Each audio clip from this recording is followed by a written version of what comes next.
Hello, everybody, and welcome to tonight or today's stream, which is the RTS League Cup. Might be a little confusing, as in what exactly is the League Cup. So you've got the playoffs, which are the top six teams, which we're currently going through, and we're all the way down to the finals now. But we also have what's called the League Cup, which is essentially a single elimination bracket for the teams that don't make the playoffs. So in total, there were 14 participating clans, six of which make the playoffs. The other eight, if they wanted to, could participate in kind of a playoff of their own, so to speak. So of the other eight non-playoff teams, four of them wanted to participate. So that's what we have here.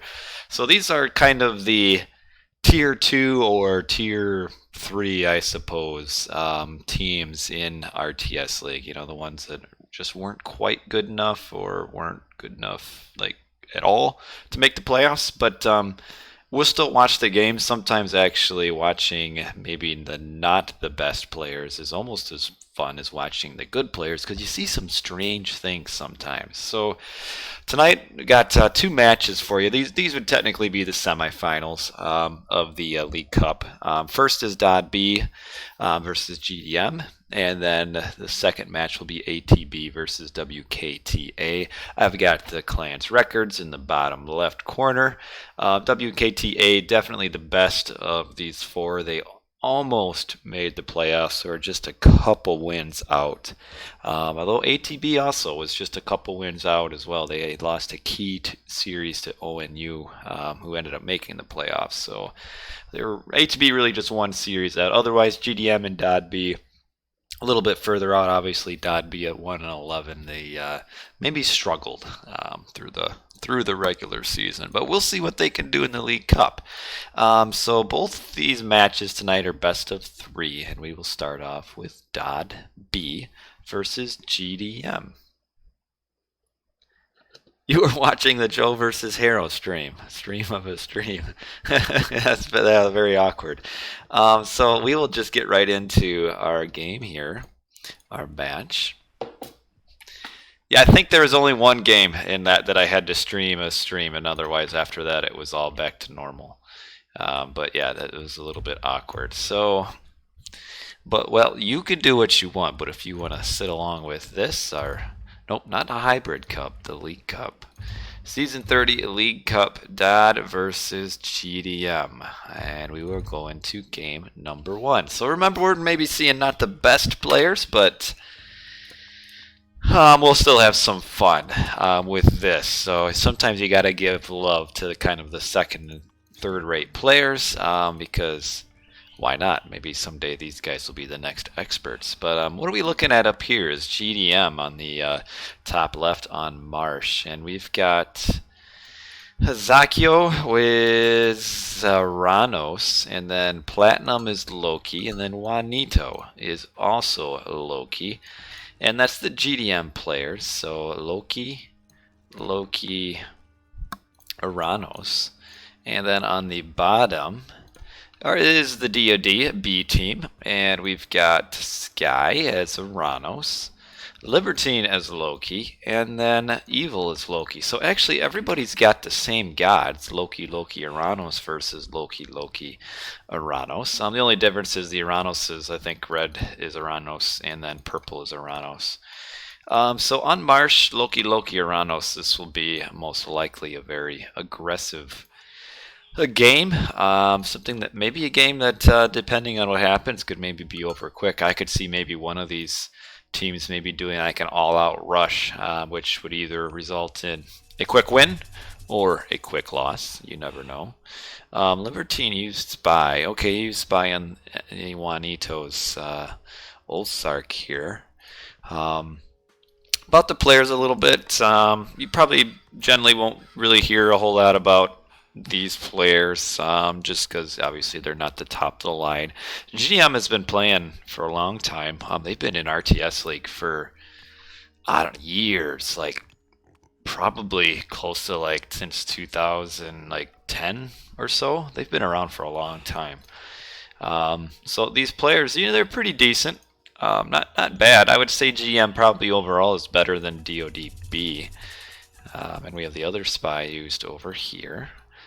But the one thing with team games, as I like to say, is that skill differences are kind of minimized because it's a lot more about teamwork. So we'll see if one of these teams has something up their sleeve.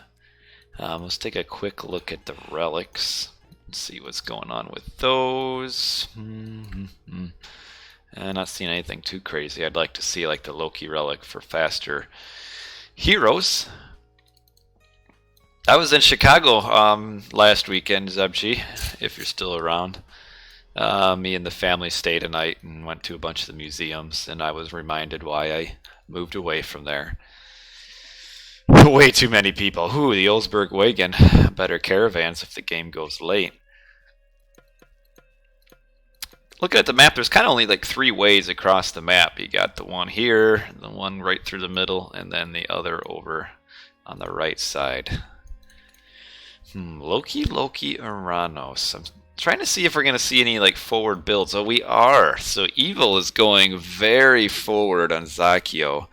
And we have Libertine is also building kind of forward right here. So it looks like they're going to be doubling, if not maybe tripling Zakio. We did the Museum of Science and Industry, the aquarium, and then the Adler Planetarium, and then went to Maggie Daly Park, which was crazy busy because there was Jazz Fest at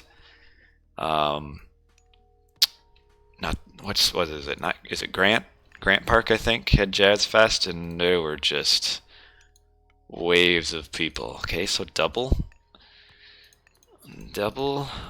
temple here. Does GDM have line of sight at this? They don't. In fact, this is about as close as you could build and not be in line of sight. So GDM doesn't have line of sight of this. And that could be, actually, these citizens here, if he doesn't build a manor with the shockwave from this Uranos, there could be trouble for, okay, so he is building the manor. So yeah, the Museum of Science and Industry was definitely the best of them all. The Shed Aquarium was just too busy to really enjoy. Okay, so here's Evil. Oh, okay, Heimdall. So cool to see Heimdall. You don't see that. I'm wondering if Green will also go Heimdall. Libertine maybe also going Heimdall. Nope, he's up for SETI. So Heimdall gets the Undermine, which does damage against buildings. And already pushing off of the gold mine. We'll see how fast that Platinum is able to come over to help out. Because Zakio does not actually have any back gold mine scouted. His gold mines, the back ones are over here. And he's going to this. But I think there was a spy. No, there wasn't a spy on there. So there is this gold mine here. But they have not scouted it, and here comes the first hearse here. So yeah, this is kind of an all-in rush that DoD is doing here. Otherwise, this side of the map will probably be kind of, unnecessary, I guess you could say. The game will be won or lost over here.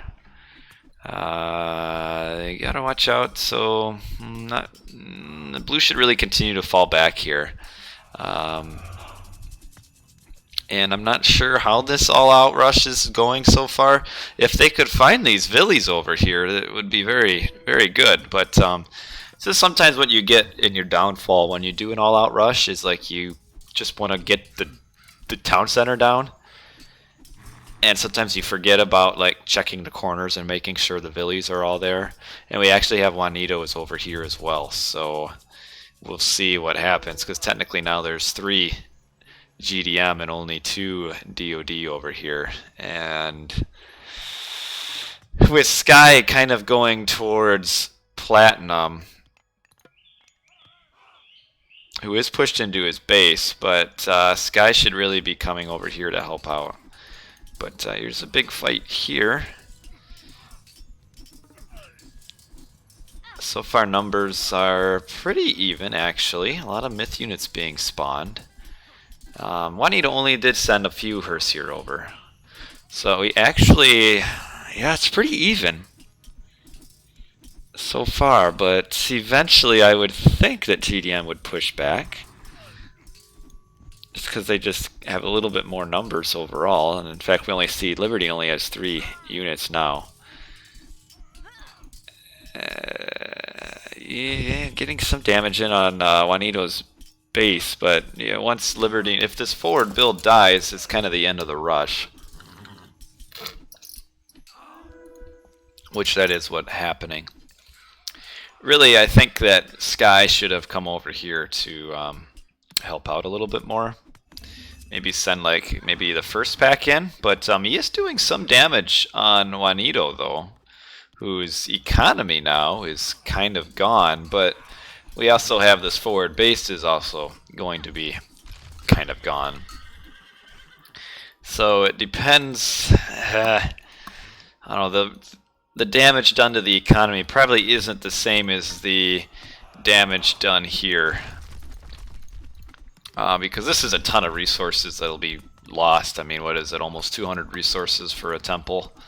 So 2, 4, 5, you know, about 600 some resources that are being lost. And Libertine also having to fall back as well. And now we kind of have Sky is kind of in the middle of what should he be doing. He kind of came starting running over here, and now he's running back.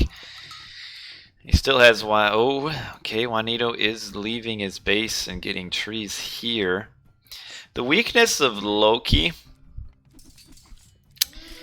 Oh, and Evil's Hersier all caught here. So the problem when you go Heimdall is you don't get the Hall of Thanes upgrade. So yeah, Evil is kind of way behind. And we'll see. So yeah, Loki, the weakness of Loki.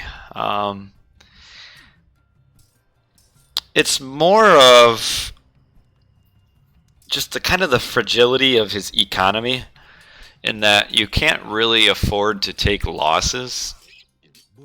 You more so kind of have to just keep raiding and keep the enemy off your feet. And if you're not able to do that, what in the world is going on here? This guy is losing units that kind of ran to the wrong spot. So Loki has to stay on the offensive. And you kind of accomplish that. This is not a good fight. I would have stayed and fought this if I were Juanito, because I'm sure he would have been getting another myth unit spawn, and there's no heroes there. Oh, they got the spy on there, but they can't do anything. Where is Blue's army? Oh, he's taking a town center. Interesting. Yeah, we can see Evil is so far behind. But yeah, so Loki's got to stay offensive. Once you get defensive, it's really hard to accomplish much as Loki. And in certain maps and against certain matchups, it's not too difficult to stay offensive. But like if you're playing against like Zeus, for example, who can win a classical fight with restoration on your second gold mine, and then it's kind of over at that point, it's kind of rough. And you have to keep the Zeus defensive. And oh, Juanito's coming in with quite an army here. And I kind of wonder why this guy was even farming at this point. There's still a lot of hunt on the map, and why he's farming, I'm a little bit unsure. Yeah, with Evil so far behind, and he's only got 1 Hersier and 2 Ulfsarks. Once Platinum gets done building this town center, and that comes aggressive, it'd probably be pretty rough for DoD over here, because really Evil has no army.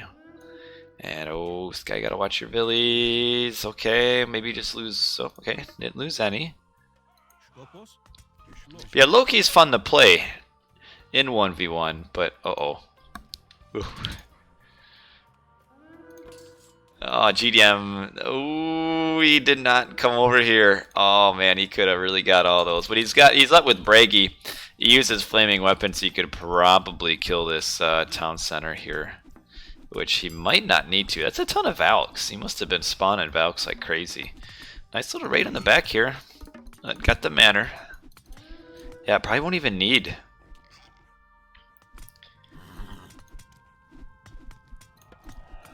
Doesn't really need that. Doesn't even need flaming weapons to kill the town center. Where is Green's army? I think it's all up here. So that's kind of the problem. So, in fact, doesn't even need flaming weapons here. And we've got Zakio is also here, in on all the dwarves. I don't know. I maybe disagree with you. The that's GG right there. So yeah, Dodd went in with the all-in rush, and the all-in rush didn't quite work out, and ends up being a very quick defeat for them. So an 11-minute, 49-second defeat, and the all-in could have worked if they would have come over here and checked the corners pretty quick and prevented any gold mining from Zakio. But just came in here, got these villas idle, and then Dodd just kind of messed around here for a while until eventually it was kind of a 3-on-2 with Juanito showing up. And then once they lost their forward base, that was kind of the end of that. The myth unit spawn is very integral for the Loki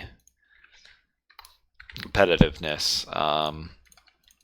The Zeus's favor gather rate is also important, not quite as big. Zeus also has like the infantry stuff is also probably even more so important than the favor. But the favor does give Zeus access to Centaur Rush, which is very strong in a lot of situations. Well, that's game 1. Very quick. We will see how game 2 works, and maybe there are 3 games, maybe not. I got 3 recorded games for each of our 2 series tonight. So game 2, a lot of aggressive gods again, and now we're on Tundra. So this game or map is kind of, at least as far as how it goes, is similar to Marsh. You got a lot of hunt, and we got a lot of aggressive gods again, so probably we'll play pretty similarly. On the top is DoD, and we've got Libertine with Odin, Loki Macro with Loki, of course, and then Sky is Oranos. So Oranos, Loki, Odin, and then for GDM down on the bottom is X Platinum. I believe he was Odin as well, yes. And Locke was Loki. And then Zakio was Oranos. So we've got a few players switched in and out for both sides. And we've got Tundra, which is pretty similar to Marsh. So we'll probably have a pretty similar game. Again, GDM, a little bit better than DoD. So we'll see how the B team is able to do here, and if they can maybe pick up the slack a little bit, because first game the all-in didn't quite work, so I don't know if maybe they would be afraid to do another all-in, and then the problem is that they are outclassed as far as skill.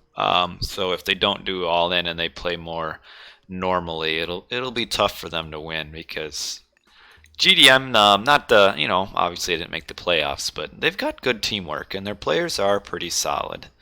Hey, what's up, Ozone?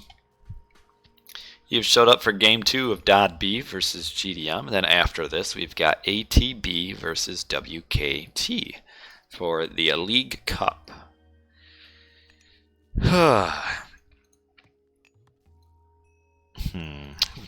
Looking for forward gold mines. Platinum does have a forward gold mine. Could be something that would be targeted, but we've got this back gold mine isn't too great. Again, you could try a triple. Odin is a little bit similar to Loki in that the economy you're good 7 to 8 streams behind. Well, there's some good streams coming up. Skady versus Shelty was really good. But yeah, that whole summer tournament went really well. That was a lot of good games. So I enjoyed casting those, and now I've been going through the RTS League playoffs. Joe versus Hero on the treadmill. Oh man. Yeah, we stayed in a hotel just one night, kind of in the South Loop, I guess.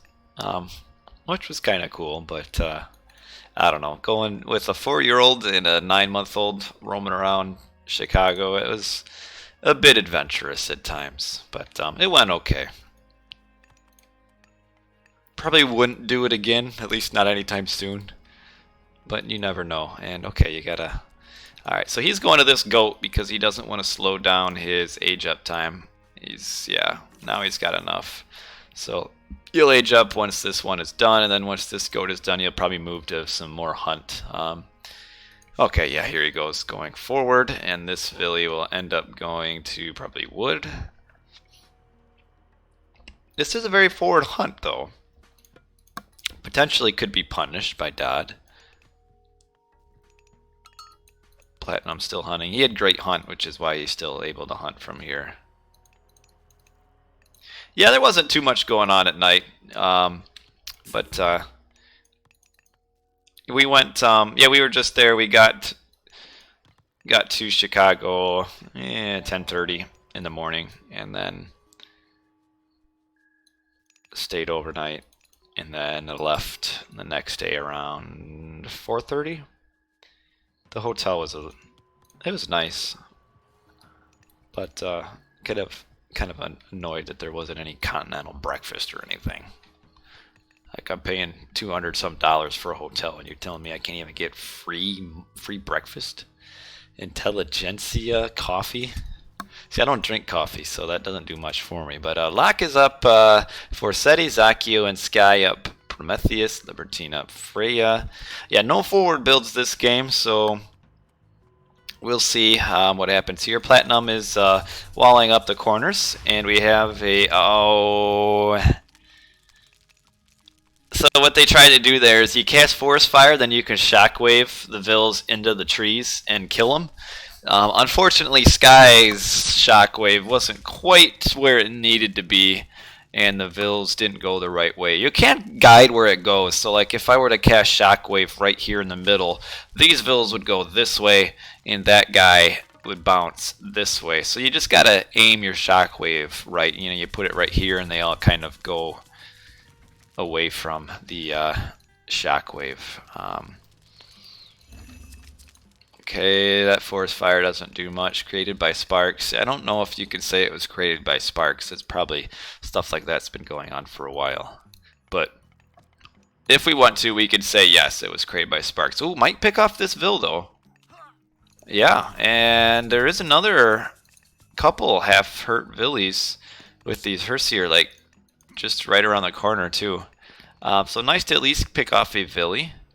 Got these two Prometheus babies roaming around looking for something to kill. No, this is not the final, Matthew. So what this is this is kind of a single elimination bracket for the non-playoff teams. So that's what, and I just answered your question. So the League Cup is a bracket that, so in RTS League there were, this Falk almost getting surrounded. There were 14 teams that participated, 6 of which make the playoffs. The ones that don't make the playoffs, we give the option that they can play in like a single elimination bracket, just because. So that's what this is. So 4 of the teams wanted to play in a single elimination bracket. So we've got DoD B team versus GDM, and then we've got WKT versus ATB, and then those are the semifinals of this League Cup. Alright, so we're going to start seeing some raids. Libertine probably should have built this wall a little bit sooner.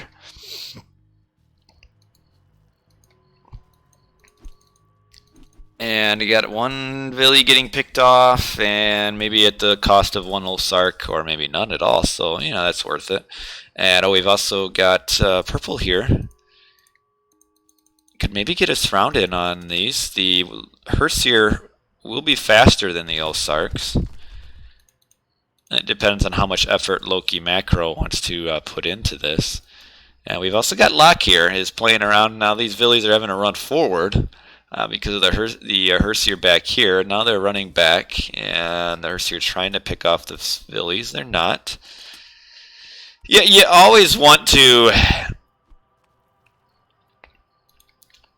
wall, especially when you're on a map as aggressive as this. And now we've got Sky is over here as well to try to help out.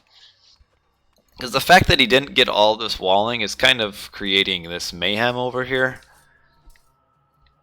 And Sky is over here, which means that Zakio should be able to do some damage. And in fact, Zakio will be able to make these citizens be idle. And so far, GDM is on the offensive. And DoD is all defensive. We see Libertine has like a military advantage. You've got, what is it, 18 Olsarks chasing 7? He really should only like send half of his army chasing this and make the other half go forward, because now, yeah, this is now that his entire army is up here, he has nothing to defend his hunt. And we've got now Platinum's Herseer have showed up, and we've got another pack of Olsarks that can squeeze through this unbuilt wall.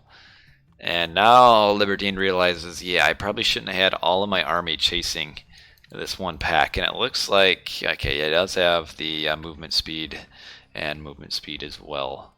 So did only lose, I guess, a couple villies, but that is the end of his hunt. And as he's the Odin, right? Yeah, Odin wants to be on the hunt for that additional bonus.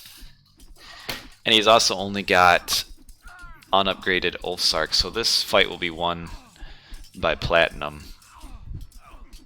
Maybe. It's actually pretty close.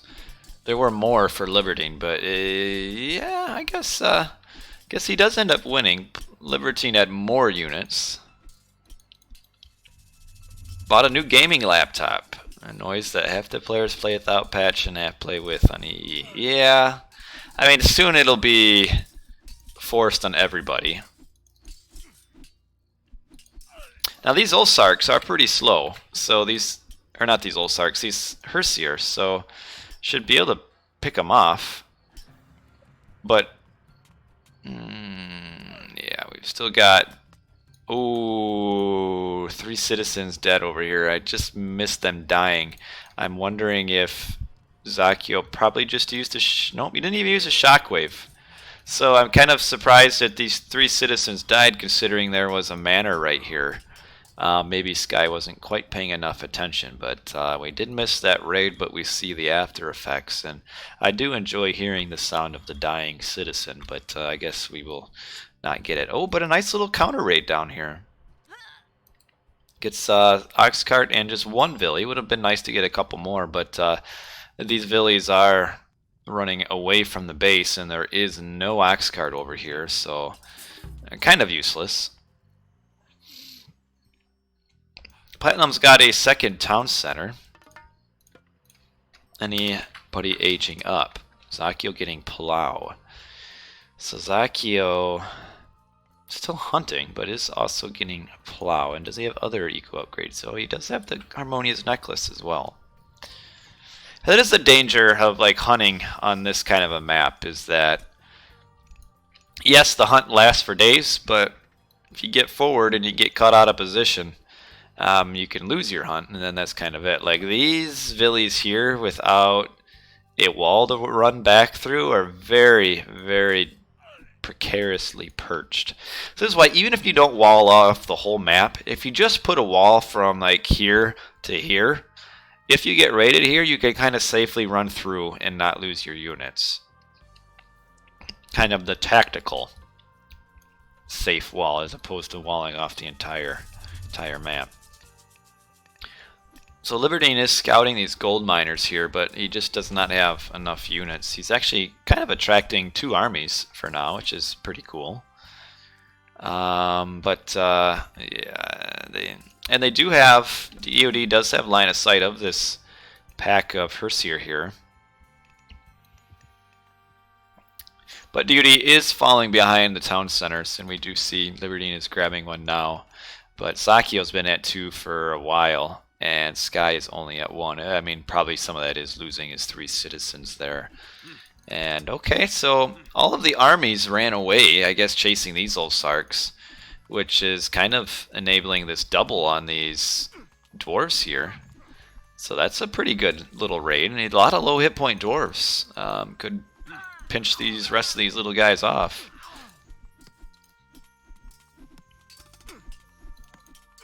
And Loki Macro is up. You sexy beast of Kronos.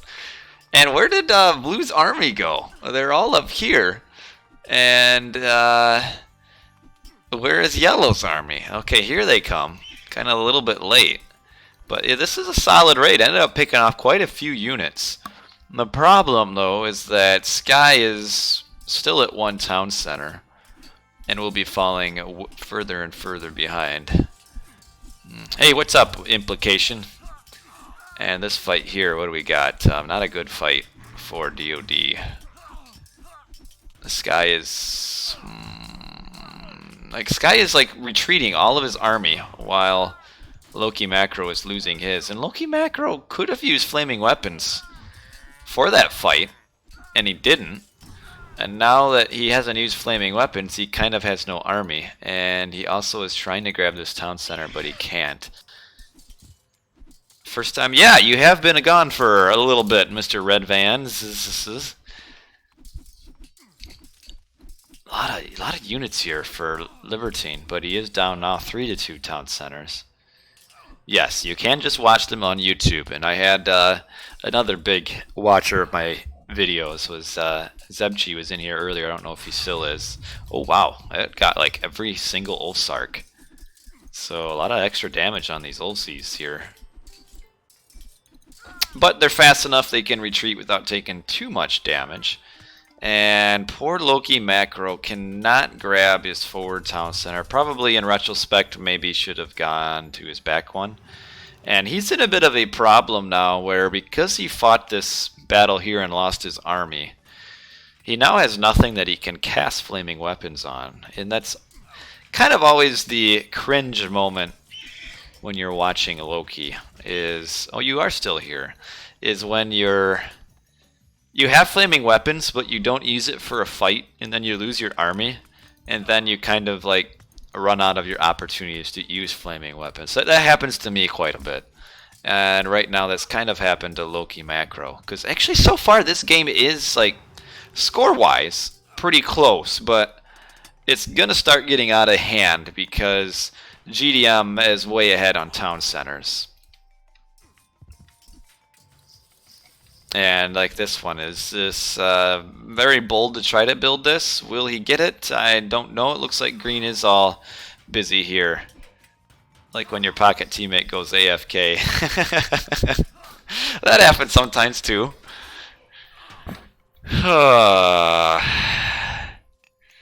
Eco upgrades. Okay. Eco upgrades. Yeah, that's okay. Yeah, I knew what you were referring to. That's okay though. Where did the chaos get used? Here on one Prometheus. Don't know if he thought maybe chaos would work on citizens or something. Ooh, should almost when he didn't do the little movement trick where he could have got the throwing axe from behind the Ulsarks. But this is kind of a little bit of a frost. Probably didn't really need to use frost there because he's got Sky's army right around the corner. And a frost like this really doesn't accomplish much because theoretically he could have just continued to retreat and been okay. Because it's not like this is an important part of the map. Yeah, he does have a few villies here mining gold, but again, they could retreat as well. So, like, the frost kind of used for nothing. But he didn't use it, but he fought a fight and lost his army. So if you're gonna fight a fight and lose your army, which it was pretty clear he was gonna lose it, then you should just retreat. You're right. Well, that moment wasn't great to use flaming weapons, and now we do have Locke using flaming weapons on the end of this frost. Though he doesn't have a ton of units, but at least it's enough. And Libertine's army is kind of gone now. I don't know if Libertine is trying to age up, or he just doesn't have any eco. Loki Macro is going up tier. But yeah, my kind of the recommendation is as low-key. If you're gonna fight a fight and lose army, especially like on a spot that really isn't important, and then not be able to use flaming weapons, you probably just shouldn't fight that fight anyway. Alright, so Libertine is in a bit of a bind here. Okay, here's a little bit of an army. Gets the frost on the Valk.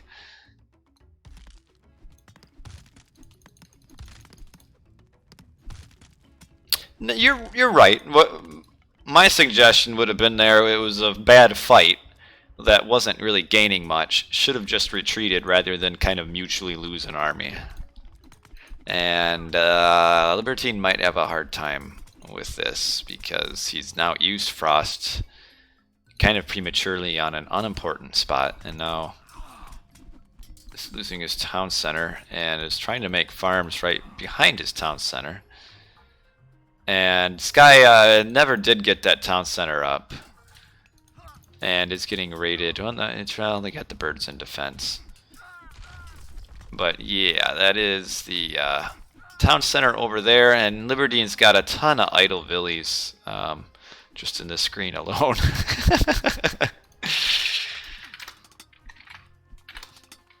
And is up Balder. How close is he up? 45%. And Loki Macro using Fimbulwinter. Gets it on the back town center here. Another one here. And the other wolf is here. Actually, this is causing some damage. Fimbulwinter may be a bit of an underappreciated god power. The problem is, in comparison to Ragnarok, it's not nearly as strong. But Fimbulwinter does some work. It's just kind of work that you don't necessarily see because it's kind of a prolonged effect on economy, which on a team game 2, its value is slightly diminished because you've got 4 packs for 3 players as opposed to like a 1v1. And now we have a flaming weapons here on a kind of like an 8-man army, which I guess Locke will just retreat. And we're just having a resignation here because Libertine's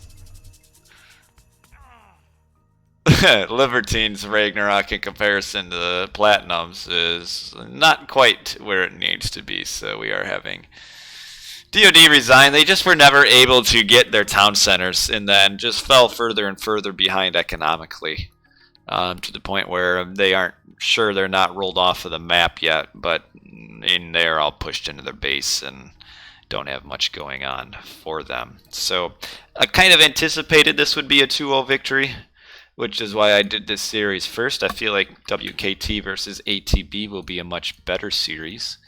But I still had some fun watching these. Well played by GDM. Platinum way ahead in a score. Of course, that's because of the Ragnarok. And Zakio really got the map control on his guy.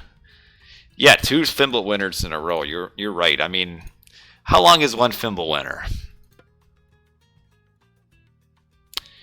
20 seconds?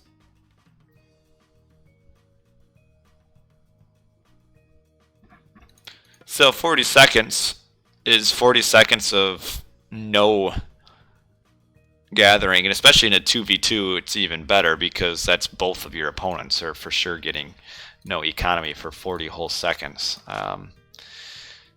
Locke got because of those raids on his villies, Locke was really raided hard, which we can see as a result of his resources. But Sky losing those 3 early citizens, that kind of hurt him. I mean, we compare him to Zakio, and he's just quite, I mean, 8 citizens behind for Atlantean. That comes to about 24 villies for like a normal god, and we can see, yeah, that's quite a bit. And we look at the economy. Zakio is one at the top. Platinum also at the top. Platinum had an over 100 vil reg, and Libertine with only 65. So just the town centers falling behind, falling behind villager production. Falling behind economy is what resulted in kind of the significant economy difference. So we will change gears now and go to the other semifinal of the kind of losers bracket, I guess you could say, though that sounds kind of mean. Will be ATB versus WKT, which should be a lot closer. Both of these two teams were very kind of on the edge of the playoff race. WKT was in the playoff race up until I think they lost their last 3 matches 0-2, which that was an unfortunate way to end the regular season. But we will go now just into ATB WKT and look at game number 1. Hopefully we see some different maps here. So game number 1 will be Ghost Lake. Yes, it is Ghost Lake. All right, so that's different. And we've got Aya appearing. So for some reason, Aya, however you say it, didn't play all regular season for WKT, but then he shows up in the League Cup. So he's back. Who are we looking at over here? It is WKT. And we've got Aya as Aranos. We've got Marcos also as Aranos. And then we have Ulysses as Zeus. This is a strong WKT team. WKT, if you remember, we had a team tournament earlier in the year. And WKT performed very well. I mean, did they win? They either won or got second. Now I can't remember. But they did really well and beat a ton of good teams. And Aya is a very good team player. Ulysses as well. But Aya a little bit better. He's also very good at 1v1 as well. And Marcos, he's decent. You're nothing, you're not going to look at him and be like, wow, this is amazing Aranos. But he's still solid. But yeah, Aya should probably be a carry here, and Ulysses can do some good work. But who are we looking at on the other side? ATB. We've got Keisha is Zeus. We've got Razzleberry as Odin, and Raha Kanarwa as Ra. I'm not as familiar with ATB. A lot of them play the extended edition. They're also decent players. Probably not quite as good overall as... Where are these vills going? Oh, the hunt. I think you might call map pack. I think this, at one point, this caribou was in line of sight, so he knew this hunt was back here. Yeah, I don't know Keisha. I don't know if Keisha played earlier in the season or not. But Razzleberry and Raha Kanarova did as well. And ATB was one of those teams that I think Raha Kanara maybe is in my chat sometimes. I'm not sure. You played Magic 2-1, Magic Zeus versus Magic Thor. I mean, I'd say Magic Thor isn't the greatest, but that's still, I mean, anytime you're beating Magic on any matchup, that's pretty good. Yeah, Ulysses is one of those players who, like a year ago, probably you wouldn't have even known who the guy was, but he's gotten a lot better within the year. I mean, last year I didn't know who this dude was. And he's pretty good. He's kind of, when you look at the top 20, he's usually kind of on the edge of the top 20 1v1. So we've got a Ra, one lone Egyptian. So because of the one lone Egyptian, I would say, and it's a Ra, and there's 2 Aranos on the other team. Probably if it starts going late game, the advantage would be to ATB. But the one bad thing about a Ra is that early on, Ra, until about the 10 to 11 minute mark, Ra's not a team god. Ra leaves his allies kind of out to dry early on. So But the problem is, a lot of times the Ra's are tempted then to make barracks units and help defend, and usually that doesn't work out very well because barracks units are so slow.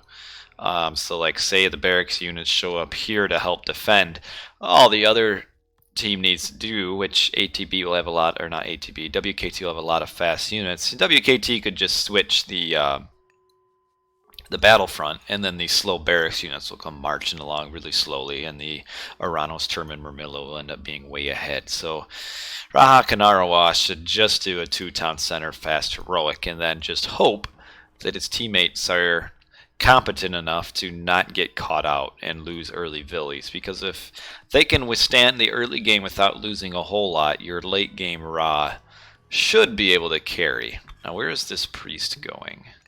Looks like he's switching out, so he's going to empower the gold mine with the Pharaoh. And going to empower the lumber camp with the priest. Leave all these villies here. I do prefer, as Ra, making one additional priest. The resources you get out of it pays for itself pretty quickly. So you really should be making another priest. And that was Razzleberry making a hearse here. So let's see what WKT will do. I assume we'll see some pretty heavy aggression. I mean, it's pretty standard Marano's play. Yeah, barracks, counter barracks, barracks. The Zeus kind of's got a few different things that he could do, actually. The Zeus in this situation. Since he's facing a Ra, could do like a scent rush and try to punish the enemy. Or he could try to do, because Scent Rush kind of, but he's not actually. It looks like he might just be grabbing a town center. Ooh, a very forward town center. This is actually pretty risky at grabbing this one. Because the 2-town center Ra will kind of reach that point of aggression faster than the Zeus. So theoretically, if Raha Kanarawa plays it right, does a good 2-town center fast heroic, he really should be able to push Ulysses off of this very forward town center, because it takes longer for the Zeus to get going as it does the Ra. What this also does, oh, don't want to lose your centaurs before you upgrade them. They're actually almost both dead. Do they have... It would be worth it to shockwave these bad boys. As we say that. Just have to kill him. You know... Ooh, a double shockwave for it? I guess so.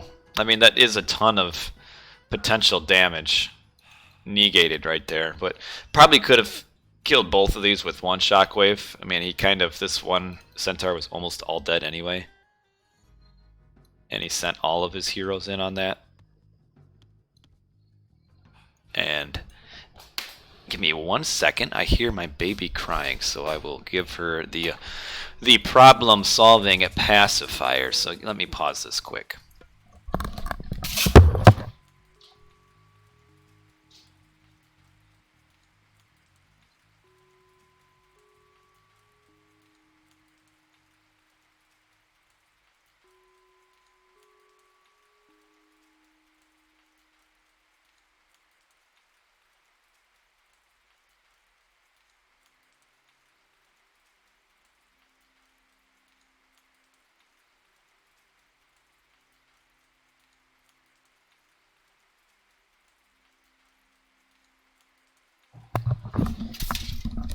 Alright, my apologies, but the problem has been resolved. It is amazing what a pacifier can do to cure all issues with babies.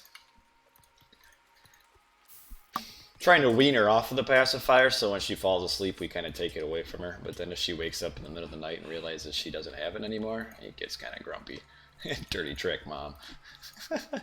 Alright, good to get these billies put in this tower and not lose units. Keisha is getting doubled here, at least double rated. Gets the tower upgrade to kind of prevent that. And actually we see Aya getting a very early town center. And Ulysses is going for 3 town centers. It is... Yes, yeah, it is correct, Mr. Red Vans. Oh, these little Promethean. Okay, here comes hers here. So it is standard to get the 3 town centers. Hey, good night to you too, John and Ho. Oh, sorry, I had my mic piece. Good looking there, Colby. John and Ho, the son of Odin, loves you. This guy. A free stream. You sucked on your thumb until you were about 12. Well, yeah. And my wife says I'm not as much of the getting away from the pacifier kind of a thing, because I'm like, but it can, it can do damage to teeth if they continue on it too long. Okay, getting the wall here. So Raha Kanarwa needs to do a very aggressive age 3 because he needs to get this town center back. He should be able to. Kind of a slow advance after 9 minutes is a little bit slow. Razzle needs to be careful losing a few Olsarks in here. I'm hoping when he does is as soon as he ages up. A lot of times you see that Migdal come up first because it kind of seems like the sensible thing to do. But really he needs to get Siege out, so the first thing to build should be the Siege Workshop and then the Migdal, because the Siege is more important. You need to get that Siege out so that you can start pushing on the town center. And really, if in a perfect situation here with how close this town center is, if Raha Kanara plays it well, he should, given no assistance from other players, he should be able to take this down. Because Migdal units versus classical age Greek is pretty strong. We have a forest fire here. Really just to maybe protect some Olsarks, I suppose. And Aya's on 3 town centers as well. And Keisha only 1 and Razzle only 1. So what we saw is WKT kind of did some early aggression, forced Keisha into spending the 300 resources on the tower upgrade, and then Aya, because Keisha was so defensive and he lost his early 2 centaurs, Aya ended up getting very quick town centers. But we'll see. This is going to be very key to the game, I feel like, is... Oh, Aya, watch out. You're right next to... Always hurts to lose that Villi right next to not just 1 manor, but 2. But yeah, the ATB non-raw didn't really get damaged early on, but they did get behind in town center production. Although Marcos is still just on 1. He's probably a little bit slow. And Raha Kanarwa, what is he doing? Yeah, I made that Migdal first. I don't like that. Decent upgrades. What did you miss? Well, you missed the DoD versus GDM match, and now we're in the first game between ATB and WKT. Floating around with the Wadjet and Petsuchos, but yeah, this Siege Workshop needs to be prioritized. Also needs to get his 2nd wood upgrade he just got.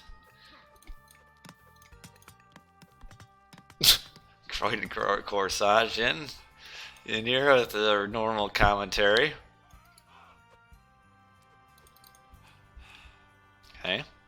But yeah, the big thing, so the chariots are so strong for Ra, but he should really continue to do hit and runs, because chariots, especially Ra's, actually are pretty good against Toxotes. And where is he going? So maybe coming down here to do a raid or something? We could maybe see from Razzleberry, he is at 3 town centers, maybe a massive Ragnarok. Ooh, a Shockwave, they saved that one Villi. This is too far forward for Ulysses as well. This is not a good position for him.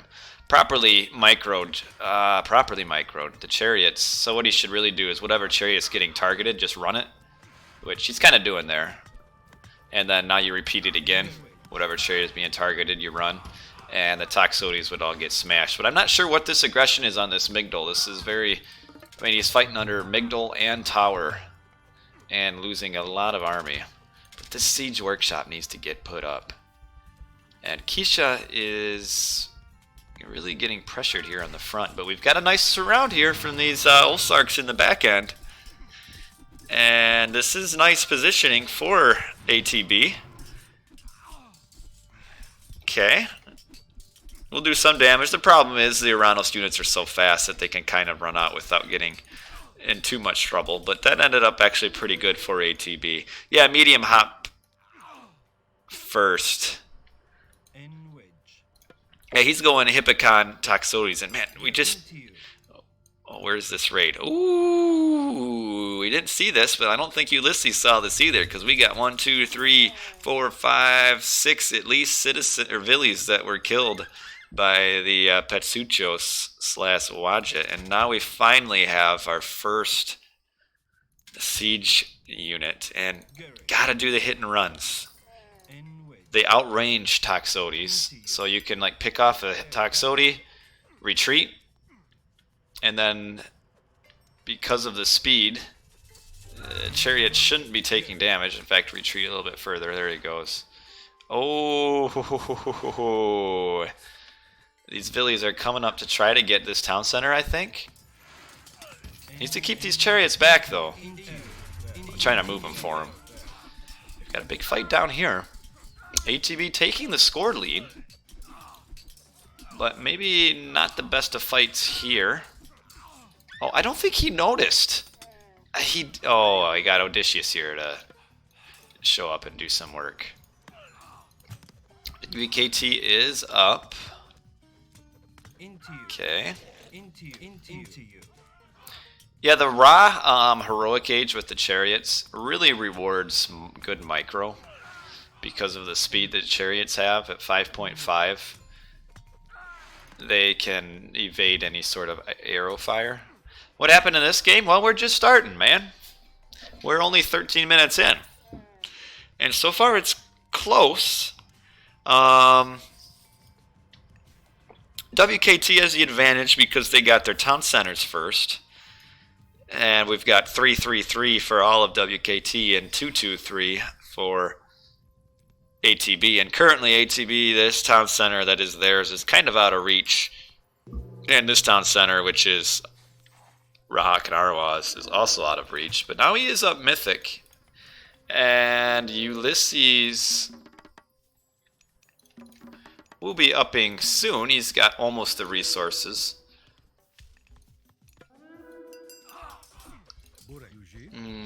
Keisha is kind of stuck in Age 2 for now. Frost. And we have a Locust over here. You're also Spanish chat. He's taking offense to Lord of Roche. So this Frost here, not really sure. Again, I kind of talked about Frost last game, and you generally want to use Frost for some sort of objective. Here, as we saw, right before the Frost was even used, we started seeing ATB retreating. Now, I guess if the Frost does allow him to build this town center, I guess that is the objective. So, maybe a little bit premature on the Frost. So, yeah, if this Frost secures this town center, it was worth it then. So, and that's what it looks like they're doing. Also building the Migdals to, not the Migdals, the hill forts to provide some additional damage. So, now they're unfrozen. Probably shouldn't fight this, though.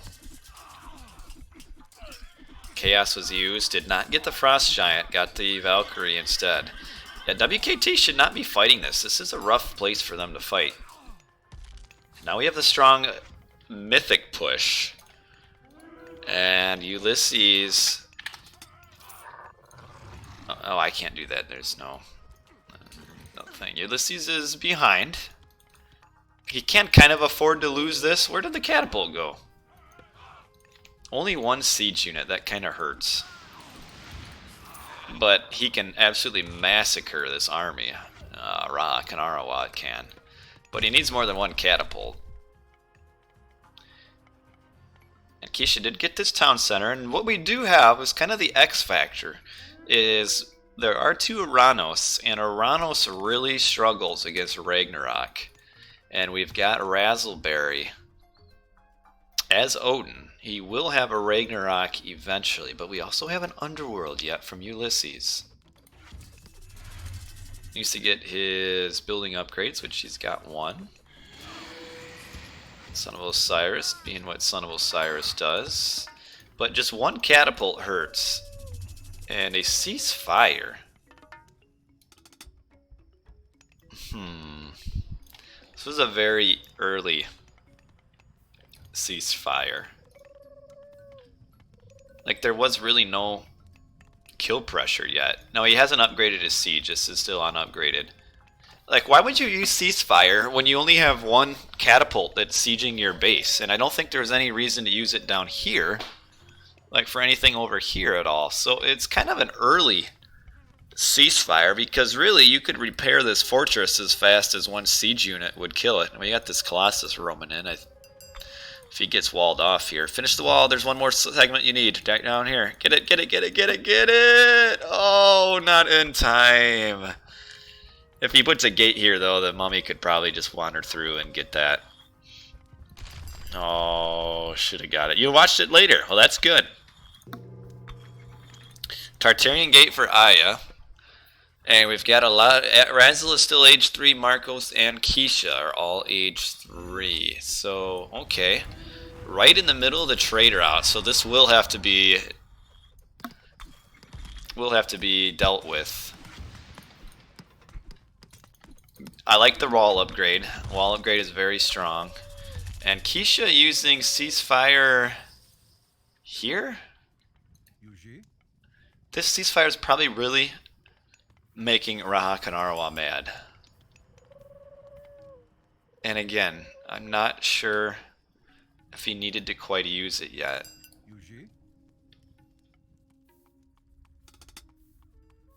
I mean, it is saving kind of as... Oh, are we having a Ragnarok coming up soon? No. What are these dwarfies do? Oh, yeah. Yeah. Alright, so Ragnarok will be... Oh, the Tartarian gate next to these villies? Oh, man. Because you know they're turning into a Ragnarok, and now these Rags will just deal with... very conveniently deal with both of these here. So, that hurts. Now we'll see what happens here. He didn't use... Should have used ceasefire to repair the wall here.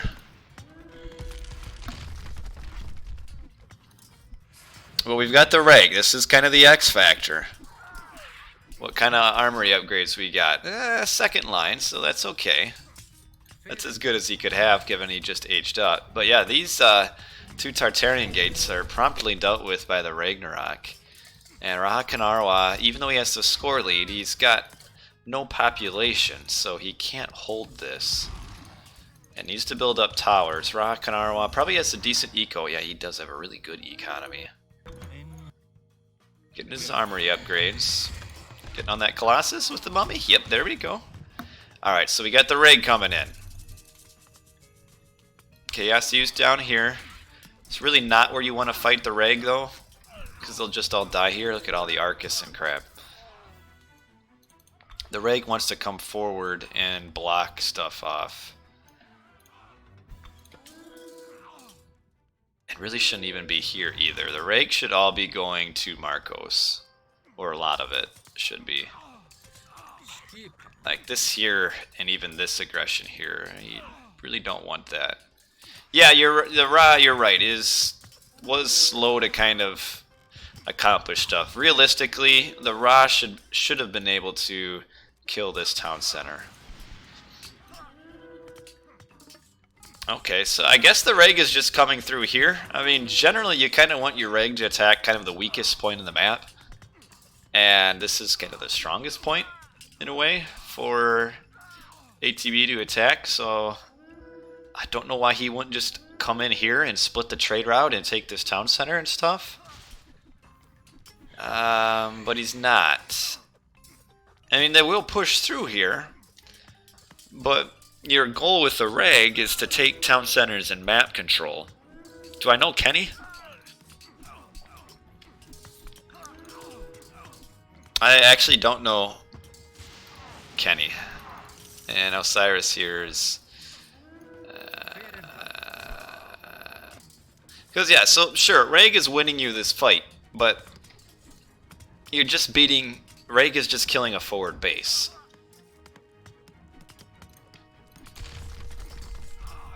And that's not really what you want your Reg to do. You want it to take town centers and stuff, and just on a forward base doesn't accomplish a whole lot. Rahakanaro also needs to change his trade route. He should be going to this one, which, okay, it looks like he kind of half is. And this fight is kind of, yeah, the Reg coming forward here. Green, for some reason, is fighting back here while the Reg is up here. The Reg might end up killing this town center, but that's going to be the end of the Reg after this. And once the end of the Reg is, you're kind of at the end of your economy. And we even have Marcos with the forward build here. I mean, Rahakanarwa could just build a couple siege camps right here and really help out. We've got towers and mercenaries. Another upgrade to the walls. Let's have the third Pierce Armor upgrade. And green is kind of here fighting nothing. Like, I'm not sure what... It's just a little bit disjointed right now. You've got red's Reg here. You've got green's a half screen away killing buildings. And you've got this forward here with like no real team response where, you know, just put up a one siege camp and you can kill all of this. So it's just ATB a little disjointed right now. And now the Reg is gone.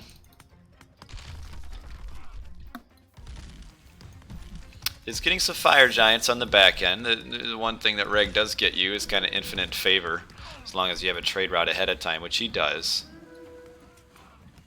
And we do have Keisha is now killing this military barracks. This fight here is kind of stalemating. Fully upgraded towers, though. Last a long time. The fire giants will eventually clean this up. But we still do have two underworlds, and Keisha is still well, now he's age 4. Using the Plenty Vault. Really what needs to be happening is Ulysses just kind of fortify this up and then just underworld to the back. Because even though he's at a 4-2 town center advantage, the Rock can kind of indefinitely hold forever. Oh, did lose that town center though, but this base is kind of now dealt with. So really what Ulysses should do is kind of tower and fortify this up, defend with really like Bellerophon jumping in on the siege. Because really, Rahakanarwa can't really get much siege. I mean, I think he's probably popped right now with this army. Yeah, this is his pop. This is his army right now. He has a 6 chariots, 1 catapult, and an Osiris, and that's all he can afford other than the mercenaries. So like 1 siege catapult is all he can do. So Ulysses should do is just defend with the bare minimum, underworld somewhere down here, and that's kind of it. Would be nice for green to get this. Playing the Trump way. Like, this army underworlded down anywhere, it would be really strong. Ooh, Shifting Sands. So Shifting Sands on the, okay. Shifting Sands on the red army to get the town center, or the Titan Gate. That's worth it. So we got that going. So Shifting Sands eliminates the Titan Gate. I like it. With Aya spending, that's 2,400 resources on that, and still is not able to get his town center. We'll put Keisha in a pretty decent spot, but we got another Titan Gate up here, and here's the underworld back on the back. I don't know why you would underworld the same civ that you're fighting. Like, this underworld doesn't even really like change the fight, really. I mean, most of the army for Raha Kanarawa is mercenaries anyway. So he can just change the mercenaries coming up here to back here, and it'll be all the same. And he's got these 2 catapults, which will probably finish off this underworld. And one more shot will do it. And this is probably about one of the worst on underworlds you'll see. Another Titan Gate. He's fine. This shifted army is still doing some damage, though. Yeah, I don't know why you would underworld, like, so close against the same player you're fighting. But it's easy to point out mistakes when you're watching the recorded game. Look at this.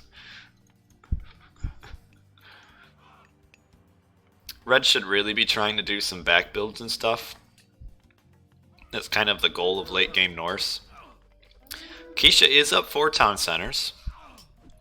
2 Aya's 2. Ulysses is still...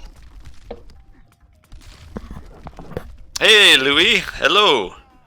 Is Green really not going to underworld? Yeah, I don't know. Like, he's got underworld. You're right, he does. He could underworld both gates. Or he could have. But let's look at Green. I don't think he has... He's at full pop.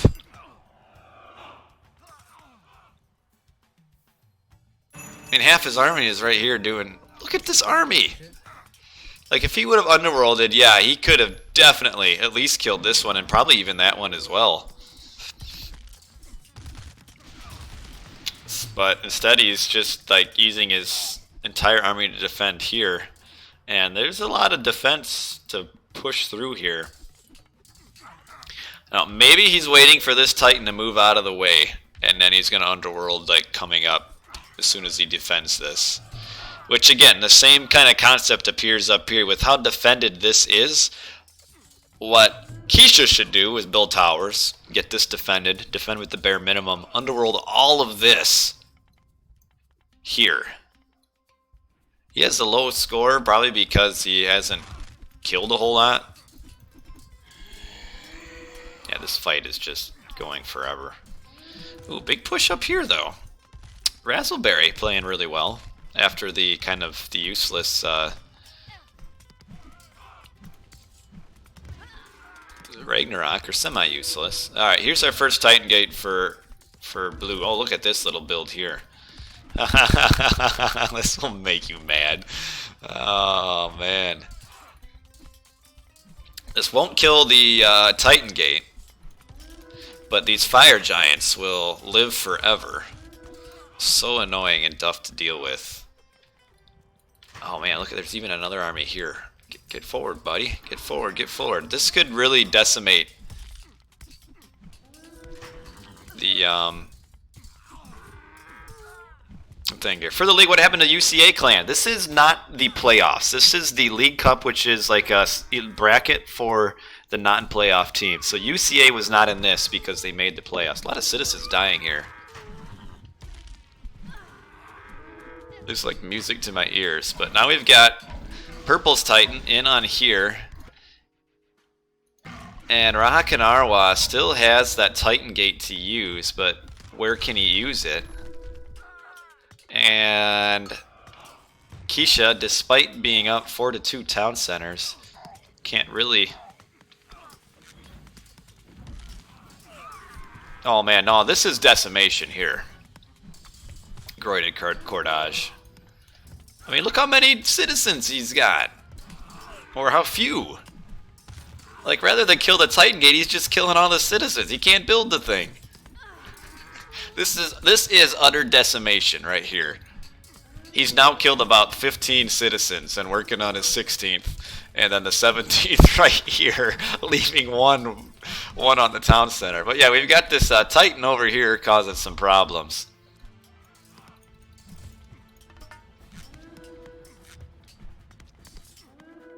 Annihilation and decimation, you look it up in the dictionary, it's about the same thing.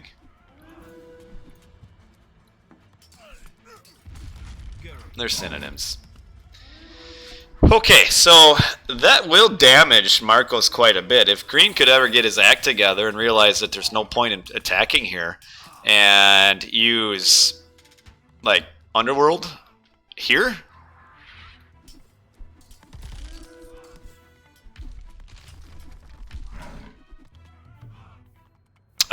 Okay, so he's using the Titan Gate down here just to get the Titan out of his base, I guess, really.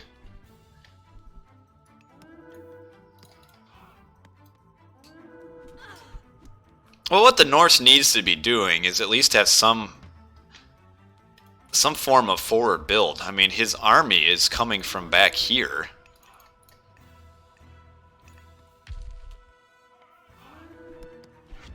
Yeah, he's building this Titan Gate to lure the Titan down into Green's base. I like it.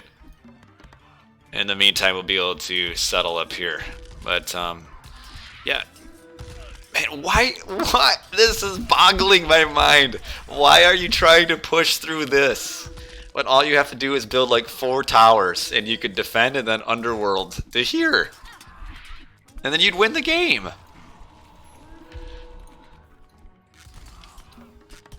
Rakanaro trying to get his town center up.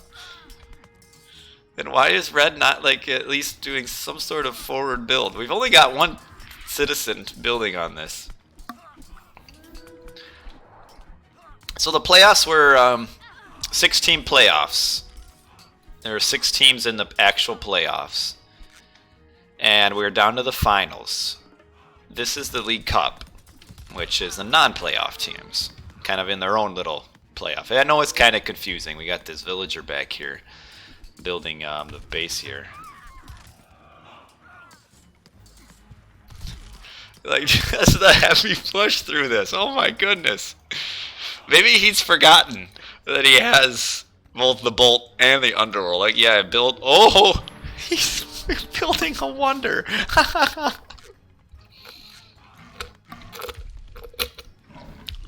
And just the building of the wonder gets this Titan off of this town center, and he's gonna come down here. Well, maybe that's the hidden plan. Is ATB is gonna go for a wonder win, and then use a wonder somewhere else, or use Underworld to defend, kill, or something. I don't know. Yeah, you can bolt the Titan. That takes about 1,200 health off of the thing. But man,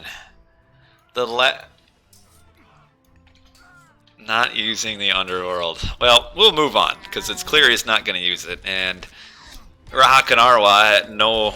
I mean, he has resources, but he's not really making units or anything. I mean, he's got 120 pop that he's not even at full pop on. He's only got 1 siege camp.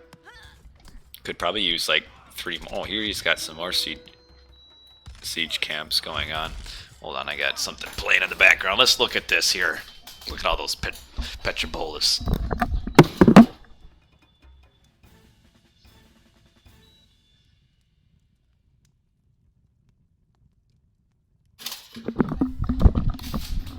Had something going on in the background. We got that taken care of. Well, this game is getting juicy though.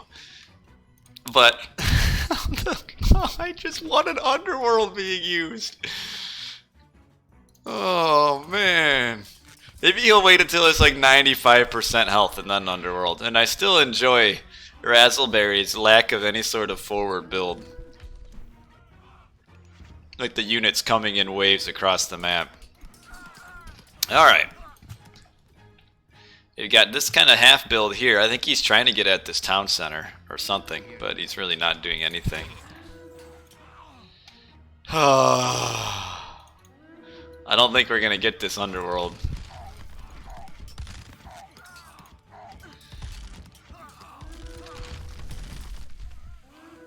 Cause like Marcos losing all of those citizens, he's still only building with 3 citizens, and like that's his entire outside of the trade is a ton of his eco. But yeah, so no Underworld, not used, I guess. We don't need it this game. Saving it for the next. And Rahakanaro is now in a bit of a bind here. Green pushing, but at how long did it take? And this Titan's going to eventually probably... I mean, the Titan could do a variety of things. He could come down here and solidify this.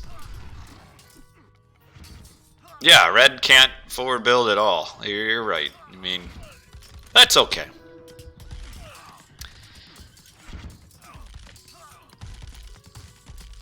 Here comes all of Marcos's army now that he doesn't have to defend his Titan gate. We'll eventually see this town center go down. Took a while. This Titan coming back up here. Yes, I'm gonna win this game. Aya is down to just one town center. Well, it's not Petropolis, it's Petropolis with a B. But yeah, Polis is town. You're right. I don't know. Not sure. Maybe that is what it is. Oh man, look at all these citizens madly building this. This is a ton of citizens. Aya has good eco. Ulysses got pretty decent. Keisha's got 9,500 food. Razzleberry doesn't have too much. Rahakanaro's got 8,000 gold and nothing else going on for him. He's at 0 town centers, so right now he can't even build a mercenary if he even really wanted to. And this push now that Marcos is here. I mean, yeah, the lack of the underworld wouldn't be so frustrating if it weren't for the fact that there's this Raven that was like floating next to these 2 Titan gates like all game. And that's what is really maddening. It'd also be nice for Green. I don't know where his heroes are. Well, up here. For them to like mate off 4 of his heroes and like at least like got on the Titan or something. But yeah, I think time is running out for ATB, although they do have a scored lead. Their score leader, Keisha, right now can't even push through on his side up 4 to, well, 3 town centers, I guess. And Rahakanaroa is in a bit of a bind. Ulysses needs to forward build a little bit, though.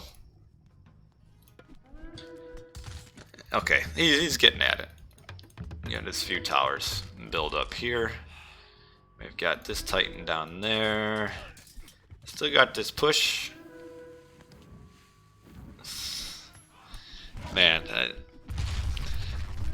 this is why I don't watch my recorded games. You can't blame Green. His team should have been raging at him to do it. Yeah, he probably can. Probably should. But this is why I don't watch my recorded games, because I see all my mistakes and I get so mad. So it's easier to watch other people, because then I can get mad at them and be like, yeah, see. But I can't watch mine. Yeah, well, Razzle is coming up, maybe. It looks like he had to clear this out, but now you got Aya with another build up here.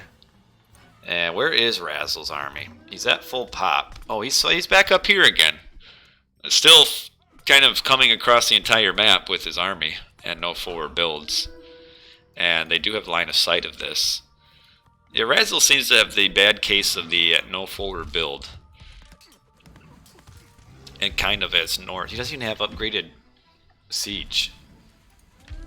Yeah, the 2 Titans have done a ton of work. This one especially is really frustrated. Poor Rahakanaroa, who's going to try to come down here now finally. Now it took about 10 minutes to get at that gate there. And does have the 2 mummies. And Razzle can't even kill that town center. A lot of Arcus, holy cow. Oh, see, now he makes the hero. But this is quite the forward build here from Aya. Holy cow. Alright, so the 3 town center, the 3 catapults does get that town center down, but Ulysses gets the forward instead, so it's really not a win at all for Rahakanaroa. He gets this one down and gives that one up. And yeah, the 2 Titans this one has done a ton of work. And the problem is that ATB has Titan gates to build. They just can't because of the Titans in their base. Do I hate flaming arrows? I hate flaming arrows.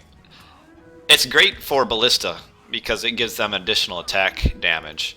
What I hate is when I see flaming arrows getting researched as like the first armory upgrade for your archers, because it almost does nothing for your archers.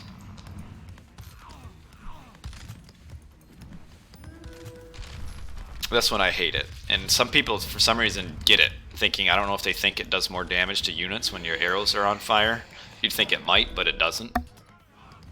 It does look cool. But yeah, flaming arrow, or the, it's not flaming arrow, it's a burning pitch, is it? What is it? Burning pitch. Improves damage versus building and also ballista damage. It was in the Voobly balance patch, it got buffed to do more damage as well to make ballista a little bit better.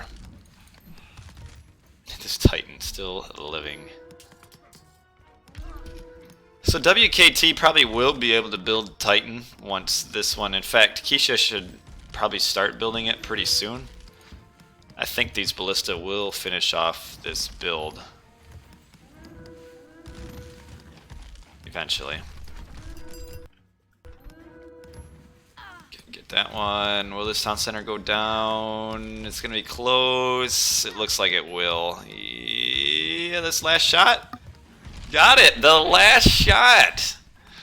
You gotta like it when that happens. But Rock and Arrow at 0 town centers. Though he is kind of being annoying up here. This actually is probably being more annoying than what it really should accomplish. I mean, just one Bellerophon like finishes this whole thing off. Speaking of it, here he shows up. One mummy dead. We'll jump on the next one.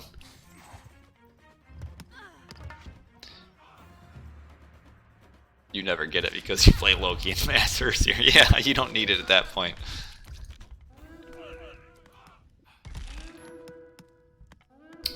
Well, and that mummy is dead, and then we'll get to the catapult, and that'll be the end of that. And green is just holding there. But yeah, these two Titans did ton of work, and yeah, I'm gonna say I think it's just too late for ATB here. I mean, they're getting pushed in everywhere, and sure, they can get a late game Titan, but at this point, the Titan, yeah, look at this build here. And Raha Kanarwa is really struggling to get anything going. I mean, at 0 town centers. No wood, 52 pop. He's basically out of the game. Yeah, so a close game. This is a fun game to watch as we get into what I believe is the... Look at this. As we get into the very end of the game. Close game and fun to watch, but in some ways very frustrating. Because really, I feel like ATB should have won this. But yeah, we never had Bolt or Underworld used.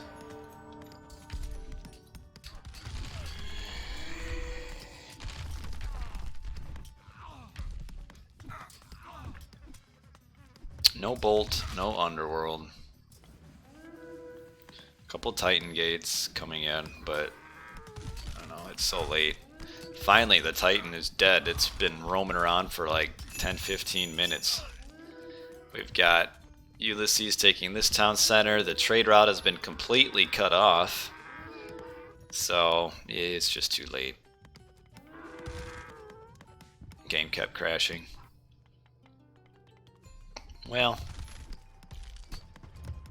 that is no excuse for the lack of forward build from the Norse and the lack of the Underworld usage. I mean, the fact that in a 44 now minute game that you couldn't ever find the opportunity to use Underworld right next to the Titan gate. Don't know.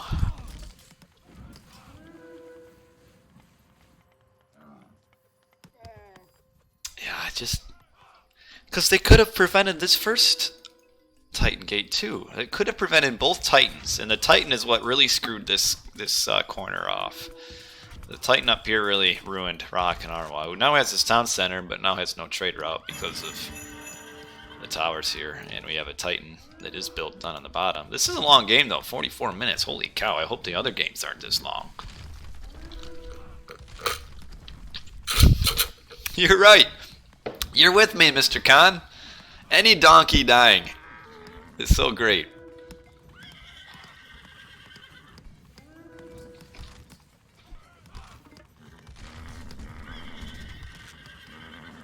The ox that isn't such an enjoyable sound. You kind of feel bad for it. And then his body just kind of like falls into the ground. Oh, well, that Titan gate is not going to last long. Yeah, because imagine the difference in the game. You underworld up here, you kill the Titan gates, and then you get your own Titans. I mean, that's like this game, but completely reversed. Because the Titans are really what saved the game for ETB. And GG. Well, that was a fun game, though. And don't want to come across as, you know, flaming ATB. In the game, it's easy to lose track of things. And like I said, I don't watch my own recorded games because I get too frustrated watching all the things I do wrong. So now I just accept the fact that I suck, and I don't need to watch a recorded game to prove that. But yeah, I mean, in my opinion, once Keisha gets this fourth town center, rather than trying to push through the fortress over here, just underworld to like the weakest spot, which coincidentally right next to two Titan gates, and that'd be a win. But oh well, it was still, this way made it maybe a little more entertaining for us. Settlements, just poor ATB, just a little bit behind early. Got themselves in the hole. But got to go to school, so I hope the other games are shorter. Well, we'll see. 700 kill. He ended up with 700 kills. 723 lost. That's a lot of kills, but just not quite enough. This is the Titan. All the vills dying at the Titan Gate. Anyway, did we get the score updated? Yes, we did, but I put it on the wrong team. I'm putting it where the score should have gone. Score should have gone to ATB, but it didn't. Alright, so in game number 2, ATB WKT game number 2 on Anatolia. Alright. Okay, so we're looking at ATB on our top right. We've got triple Egyptian, and in fact one of each Egyptian. We've got Keisha is now playing Isis. Raha Kanara is again with Ra. And then Mr. Boat is playing Set. So Mr. Boat is in for Razzleberry. On the bottom is WKT. Slayer Atlan has replaced Aya. So we've got Ulysses as Zeus, Slayer Atlan is Kronos, and Marcos is Kronos. Anatolia is an Egyptian map. I don't think you get a lot out of the Kronos here. I mean, you can maybe do a little bit of water cheese. You know, these granaries you destroyed trying to kill this piggy. I mean, theoretically, you could use your Kronos Zeus on the bottom to win this water, which then it'd be worth it. But I don't know if you'd want to go two Kronos. I feel like an Aranos Kronos is okay, but double Kronos maybe. This looks kind of cool. Look at this. It's like this wants to be water, but it's not. Okay. Well, what did the Pharaoh pick up on his way down here anyway?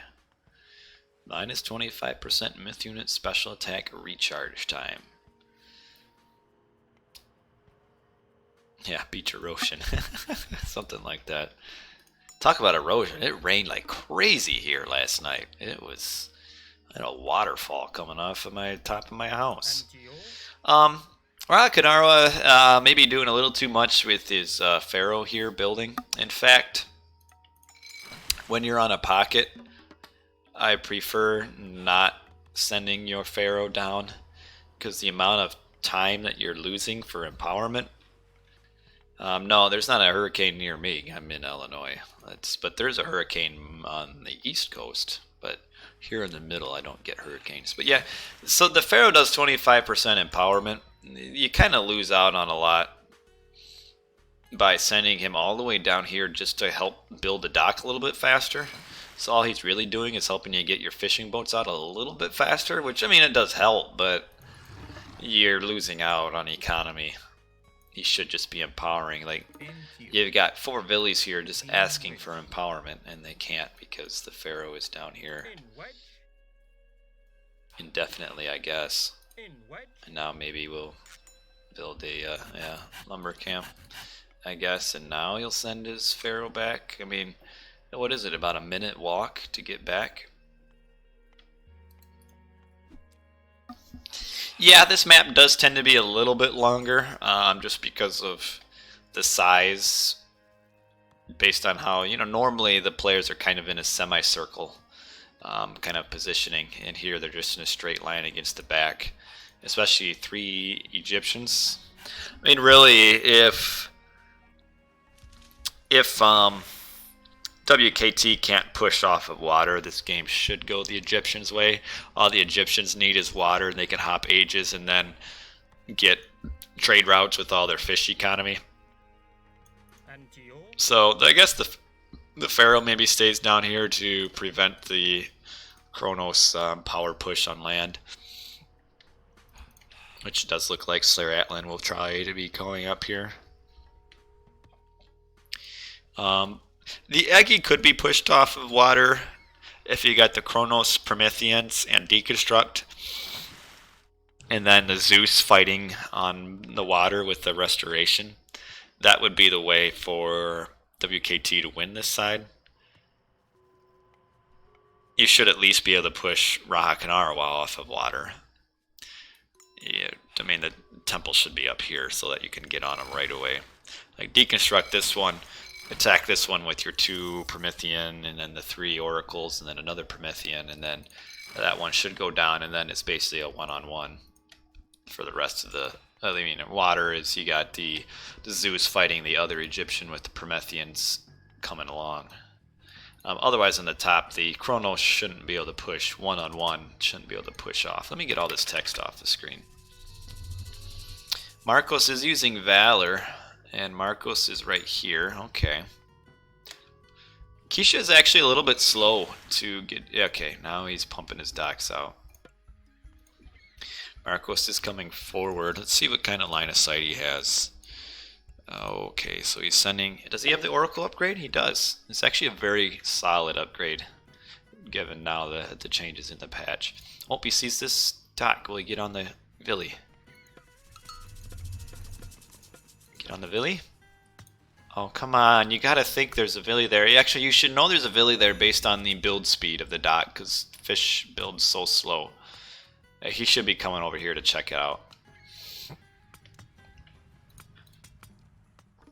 So the teams that are in the playoffs, which I have been streaming, and they're all the way up to the finals, Mr. Assassin. If you want to, you can catch the past broadcasts either on the RTS League channel or mine. The teams were 2 UCA teams, DoD, F2, there's one more, JSS. Those were the 6 playoff teams. Okay, so here comes the push. Pharaoh is kind of lost in no man's land here. Probably the boat should have targeted him to kill him. Okay, we'll get that down, but there's still 3 docks back here. But at this point, having red pushed all the way up into the corner of the map is kind of a win in a way. I like this map a lot more than Medit. there's more that kind of happens. There's a little bit more of strategical variance that you can see. But the Kronos push here is a little slow. You gotta watch it over here too. And in fact, green is losing a Villi. And this push is not going for. In fact, it's not even really a push for WKT. They're actually kind of getting pushed for now. Look at all these Promethean. Really, probably almost should have valued doing both Kronos on the same side to definitively win one side of the water, and then just kind of accept an even fight on this side. That's probably what should have been done, is maybe have Marcos over here as well.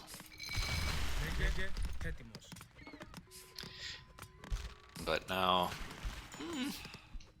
ATB is this. The ATB is a fall back to a little bit further back. They're kind of now at a boat disadvantage as far as numbers.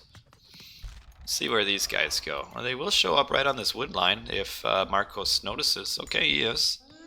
We'll see how fast Raha Kanarawa will respond. He's probably not anticipating this, so not really thinking, okay, decent response, but is losing 3 Villies. And now we kind of have the pendulum push here, where the Egyptian probably a little too far forward and lost a lot of boats, and now ATB is pushing through on this side. And this will help even further with Raha Kanarawa's boat, or wood Villies getting idle. Oh, I like that Marcos time shifted some docks. You can time shift docks as long as they're kind of facing the same way. Uh-oh. Well, she showed up to die. Thanks for coming. Which team won the last team tournament?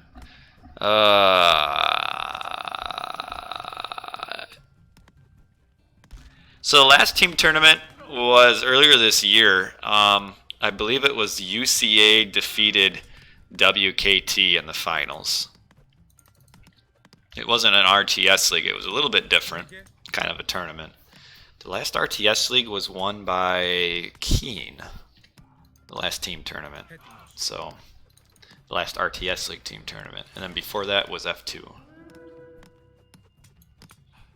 Looks like this water is being pretty handily won now by WKT. So, I feel like, given the early start and that it didn't really go super well for ATB, it didn't go super well for WKT. ATB probably should have been able to hold a little bit better.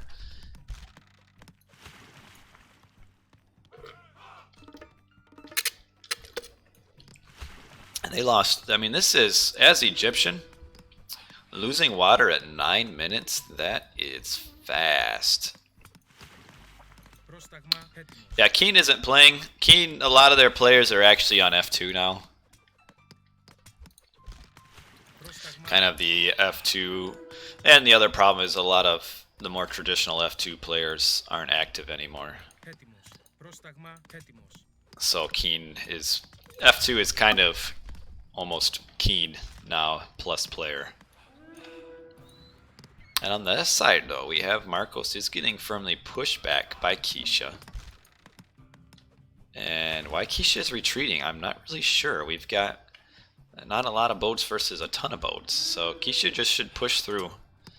And Mr. Boat is up Nephthys. One thing to note is that WKT did put a ton of resources into winning the water. And especially a Ra, which we have one Ra, can at least be decent despite losing water because of Patan getting Shadoof and rain and all that.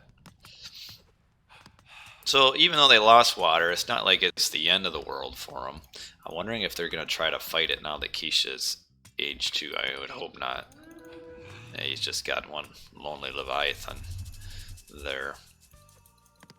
Keisha should just straight up fight this. I mean, this is a winning fight for him.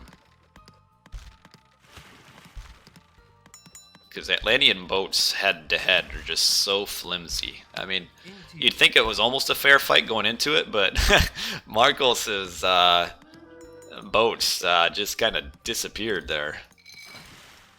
And Keisha should really, at this point, be not making any more boats and either getting a town center or aging up. We do have Prosperity being used, does at least have Pickaxe. Mr. Boat is getting a forward base. These hoplites could kind of punish them as they are right now. I mean, just letting them walk fast, I guess. Mr. Boat should also be eating his giraffe. It's a lot of food. Do we have a rain coming up soon? We do. Yeah, Keisha, just fight, man. Just fight. You could probably even like double up an Ancestor's Eclipse on Marcos and really mess him up. Because Marcos does not have anything to defend on land.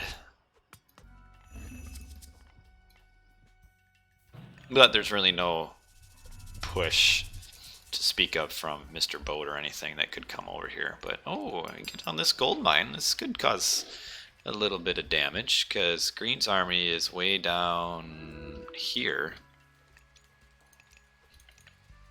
Too low with Billy's here that he could pick off with like 2 shots. Alright, there he goes. Falling back. Keisha falling back again. Just fight, my man! Oh, I guess there is that dock here. Does he have both fishing ship upgrades? Maybe you'll get it soon. Green trying to push here. This is a nice raid on this gold mine. They got a ton of villies here on these berries. This is kind of a little bit overkill on these berries. Might have to force out a defensive Ancestor's Eclipse here, which you really don't want to see. The Pharaoh should be empowering the Migdal. Oh yeah, Teal ran away without warning Green. Yeah, you're right. The citizens went running and Green was still there. Okay, just Ancestors. That'll be enough. In fact, this is going to be a little bit of a train wreck for Ulysses. Oh no, not the restoration too. Oh, that hurts. Because the town center is not going to go down.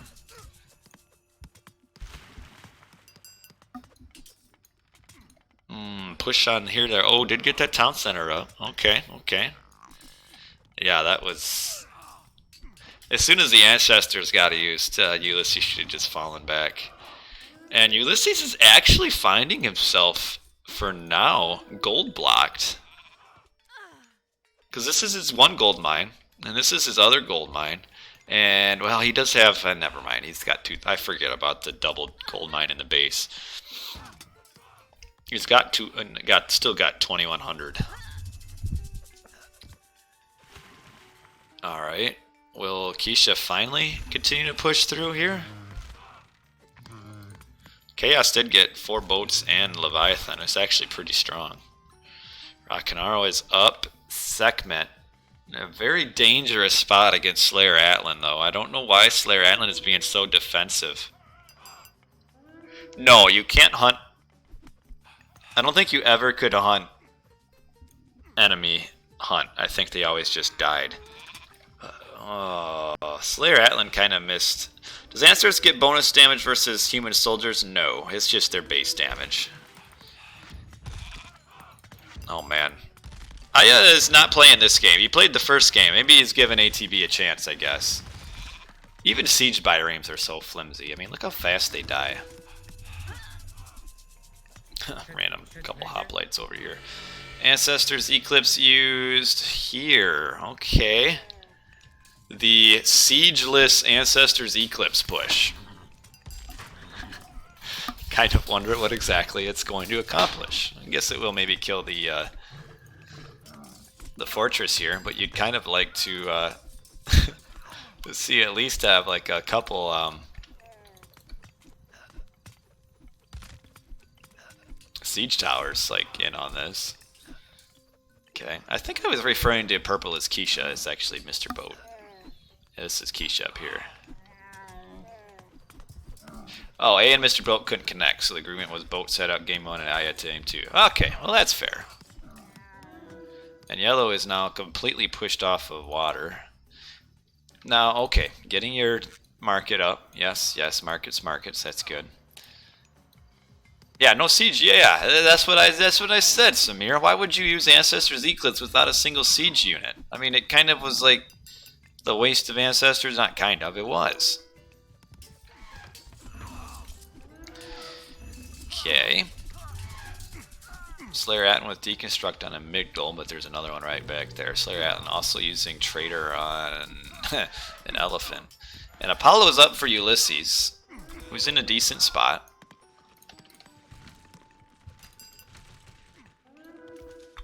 Does give him access to Underworld. You could see the difference in scores too, how much value that you get out of the water, with Keisha way ahead of his cohorts, also is way ahead as far as getting a trade route because of all that fish, and has a really good economy. And he should, even though he kind of threw away his Ancestor's Eclipse here, once he gets Siege, he should be able to push through this. If you use Trader on a 5-headed Hydra, will it go back to 1? I do believe it does, but I'm not sure. I don't know. In fact, let me take that back. I'm not sure. I'm guessing it does, because the unit kind of resets when it gets tradered. Like, it doesn't keep any of the technologies or anything. So I think it does go down to 1 head. Because technically, I don't think you actually get the same unit back. It kind of deletes the first one and replaces the second, and replaces it. So I don't think you keep the heads, because I'm pretty sure it's technically a different unit. Yeah, you're right. Specials get reset. That's like the value of like getting like a mummy or something. Yeah, Marcos is going to be in a bit of a bind actually, because Slayer Atlan is all in the middle, kind of occupied with Rahak and Arwa, and we have an Underworld used. Where is the other half? Is it over here to help, or in the back? Where is the Underworld? What the heck? This with Ulysses has been using some very strange Underworlds. Like, what's the point of this?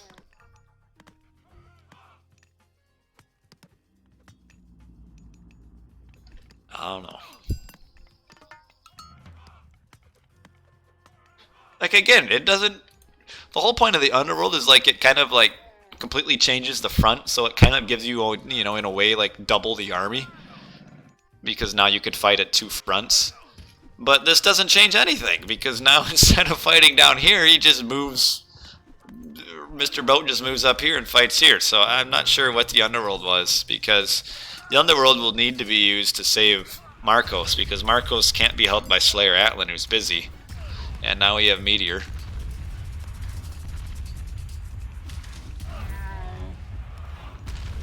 Oh yeah, right in the middle. One more. Kind of some poorly placed meteors, but Marcos is way behind. He lost water. I mean, it's kind of one-on-one. You can't expect the Kronos to win against ISIS on this map, so he really needs help, and he could have really used help from the useless Underworld, but the Underworld is gone, so we can't even get help on this side. Once we get some more Migdal units and such, and maybe get the bird down here, I'd like to see, yeah, there's a catapult. Maybe have this catapult shooting at the town center. Don't forget your trade upgrade. Oh man. Oh, okay, he's getting it. You can heal it 1v1? Yeah, I guess you can, can't you? See, here's the thing, is that Slayer Atlan, as the best, technically the best positioned player on his team, he's kind of struggling against Rahak and Arwa. Just, I mean, he's not struggling. He's winning, but he's not really like winning, if you know what I mean.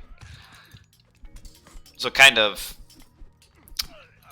WKT's best player is a little bit out of position, because he needs to help up here. Yeah, Meteor The problem with the meteor, and something that I don't think can ever be fixed, is that meteors do heat seek hit points. The problem is that it considers anything with a hit point to be a target. So a tree is a valid target. Maybe even a berry bush is a valid target as well. So the meteor is technically firing at accuracy. Like, it's accurate when it hits the trees. It's just not anything you want it to accurately hit because it's a tree. We have a shifting sands. Okay, to try to get this town center up. It does get the Hika Gigante, which is big. Do I know Strange Strike? Yeah, I know who he is. I mean, not really personally, but I know who the dude is. He has a pretty successful YouTube channel and plays a little bit. I don't know if you can make it target only enemy units. You maybe could. I'm not sure exactly. Now, having said that, the accuracy on the meteor is like 90% or so, or 85, something like that. So it will occasionally strike nothing. But for that 85% of the time, it is, which, you know, it's random in a way. It could, theoretically, you could get 0 strikes other than your initial one. But this is a big push here. Yeah, cut the forest first. Yeah, if you use Meteor where there's a ton of trees, it'll, you'll be 50-50 tree to human. And then, well, I guess not quite 50-50, 40-40. And then that other 20% or so will just be inaccurate. So strong push over here in a way by Ulysses, but the problem is WKT needs to win this side faster than ATB wins this side. And kind of once Kronos or Atlantean gets in this kind of situation against an Egyptian, it's kind of it's basically a free fall, where once this first base is pushed, the Egyptian just keeps continually pushing through, and there's no underworld to save, and Slayer Atlan is completely occupied with Rahak and Arawa over here. And same thing for Ulysses, who is on the aggression but not winning. So I think Marcos is gonna get wiped off the map before he can get any protection. We do have a Vortex from Slayer Atlan, but the problem is if he Vortexes, he will lose any sort of aggression he gets over here. But yeah, we see we got upgraded camels with the 3rd Pierce Armor. These Arcus that are completely unupgraded, almost unupgraded, will just absolutely die. And Marcos is... Thanks for streaming, DoD. No problem. Yeah, Marcos is about to be off the map. I mean, Keisha could probably remedy. There he goes. Because these camels counter everything right now. I mean, Arcus, the Lancer, Cantarius, whatever it's called. And we've got Ulysses just kind of parked here at this spot. I mean, one Petrobolus will never kill this town center.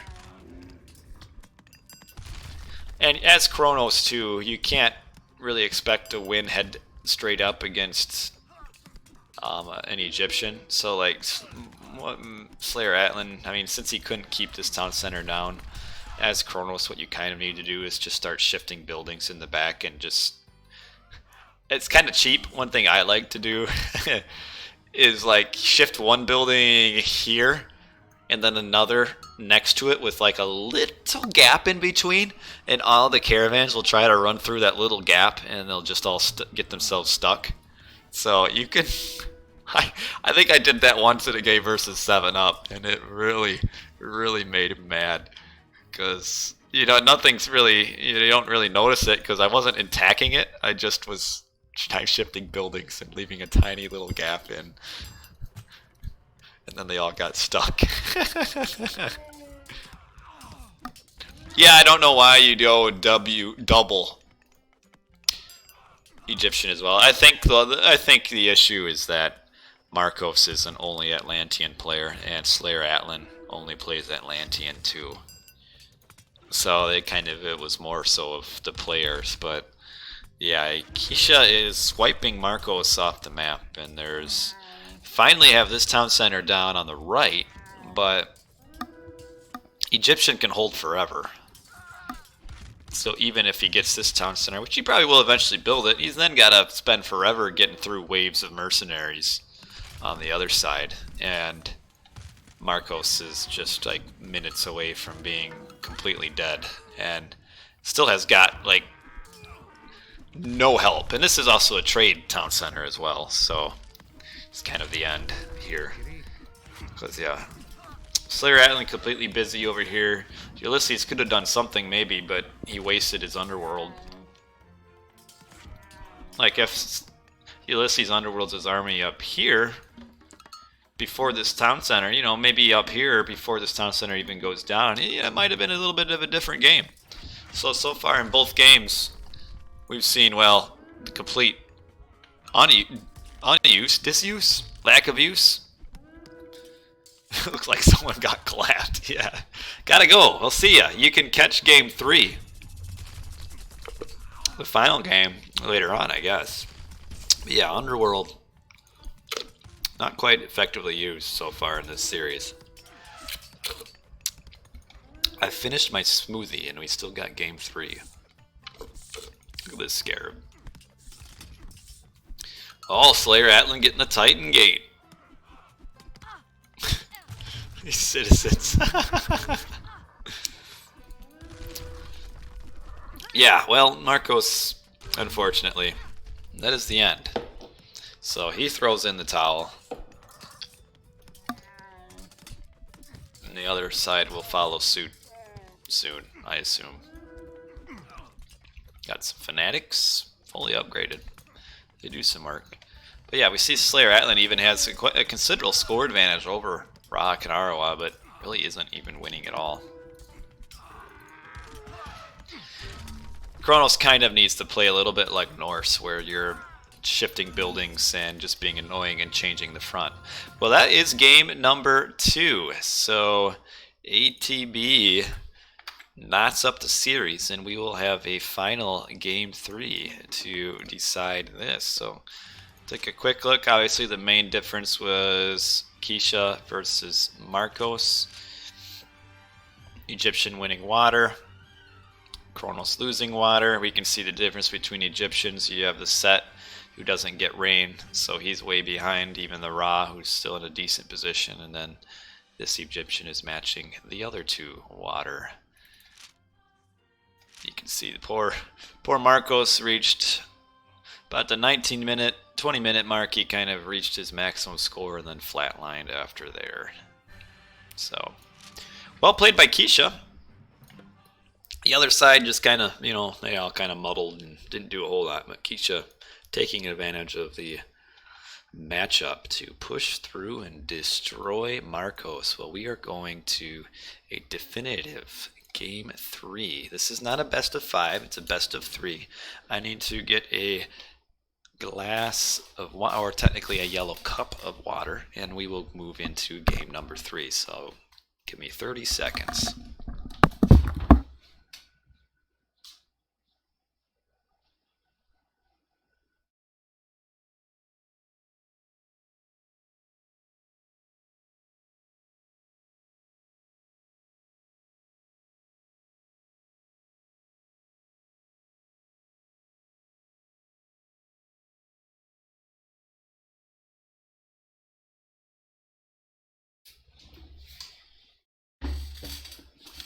Alright. Game number 3, which will be random map. ATB WKT game number 3. Random map yields. What in the world is all this? Oh, my map's slightly off center. Let's try this again. I have to pause it right away. Dang it! I can't take this rotation. Oh, that's the wrong one. Hold on. Well, game 3 is on Ghost Lake. There we go. Can't stand people who rotate the map and get it all off center. So game 3 is Ghost Lake again. And we're looking at the ATB team on the top. We've got Keisha as Thor, Razzleberry returns as Odin, and Mr. Boat as Odin. Wait, this is Mr. Boat. This is Razzleberry. Wait a minute, you said that Aya and Mr. Boat weren't able to connect. Well, they must have figured it out for the last game. And on the bottom is WKT. We've got Aya, or no, this is Ulysses is Zeus. Aya's the Pocket Ra, and then we've got the Uranos on the outside. Okay. Ghost Lake is your least favorite map. See, I don't mind Ghost Lake. It's not one of my favorites. I think what's frustrating about Ghost Lake is the fact that you can't build in the middle. So it kind of funnels the attack a little bit to the corners. But yeah, that's kind of what makes it a little bit different too. But yeah, that is a lot of goats. A lot of times it's good to use your Great Hunt, especially on a map like Ghost Lake. That wow, there's still a lot of hunt though. Is that you Great Hunt both goats and hunt if you can, because the goats only count towards like 75 food towards the maximum of the Great Hunt limit, but they'll eventually fatten up. So theoretically you gain a lot by using it on a goat, though you're not quite getting as much hunt, but it's worth it to get the goats in on it. So triple Norse, I would say, does not match up well against what WKT has. So the Ra, Zeus, Uranos, all three of those gods do very well against Norse. So I'm kind of surprised that they went triple Norse. The way to take this, Ra's too, very tough to beat in team game. What you have to do, no, you don't get hunting dogs. You still get husbandry, especially on a map like this where there is actually a lot of hunt. This is about as high of hunt on Ghost Lake as you'll get. Actually, you got the double hunt pack here. You still get hunting dogs. You just get husbandry later then, and then you'll end up having these goats can fatten up to what, 300 food? So you'll end up with 3, 6, 9, 12, 15, 18, 20, 100 food. Can they get 300? They might not be able to get quite to 300. Maybe it's 250, something like that. Maximum of 300. Boy, these tooltips I got, they help out. But yeah, especially as Norse, you need your hunting dogs. Yeah, meta is probably the worst for me. I don't mind Midgard at all. I like it because it's the land water and it's a little bit goofy. Okay. Where are Blues hunt? Oh, they both actually spawn back. Blues additional hunt spawn back, because this is Blues hunt and this is also Blues hunt, and Yellow's hunt is here, and then greens are both here and here. So a lot of hunt on this map, which doesn't really benefit the Ra, who wants low hunt, but it helps the Zeus. This is kind of a frustrating town center here, actually, though it's got the 2 Oryx right next to it. Kind of annoying to get to. I would assume from Ulysses we'll see Hermes, and then probably even he might even do some Centaur raids, because there is no Loki, and Centaur raids absolutely shred Ulfsark. So if we see, what do we got, 2 Odins from ATB? If he makes Centaurs, that basically counters Ulfsark raids, and then also helps him get on the aggression. So yeah, I'm going into the game 3, which is random. I'm kind of surprised they would do triple Norse.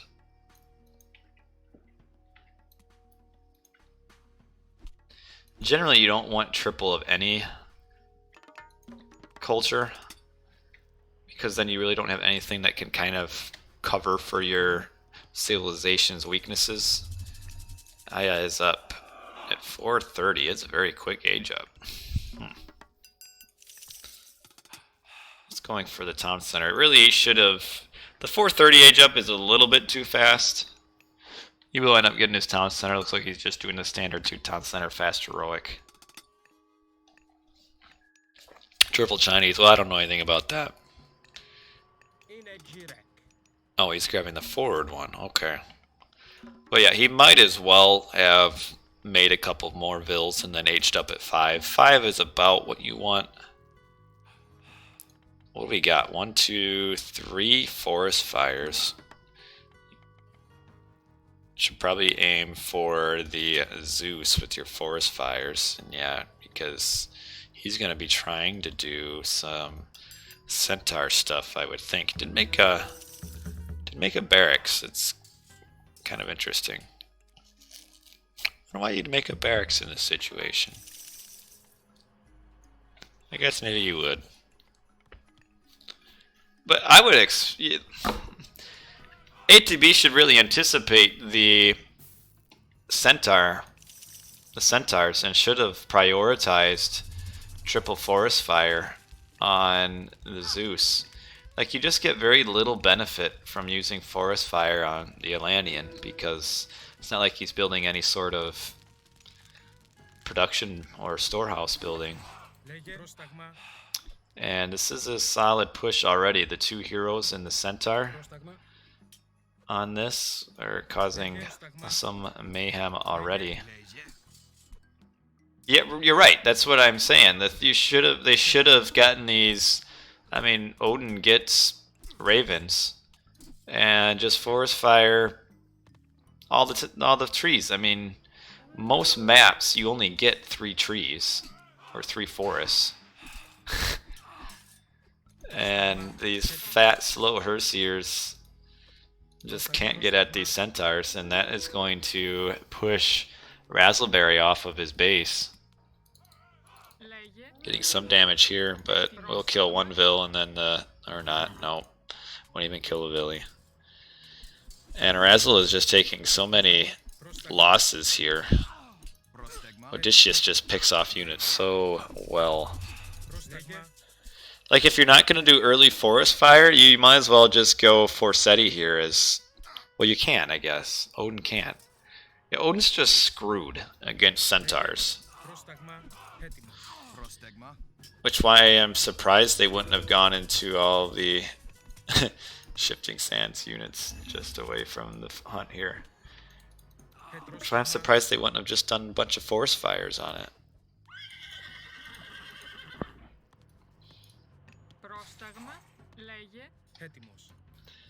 So yeah, if you forest fire a Zeus 3 times who's trying to make centaurs, it kind of completely stops what he's trying to do for a couple minutes.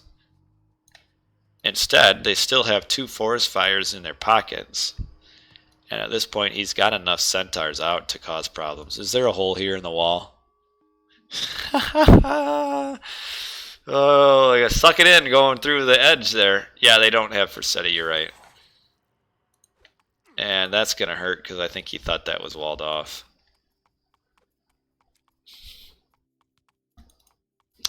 Well, that hurts. And Razzleberry is like way behind already.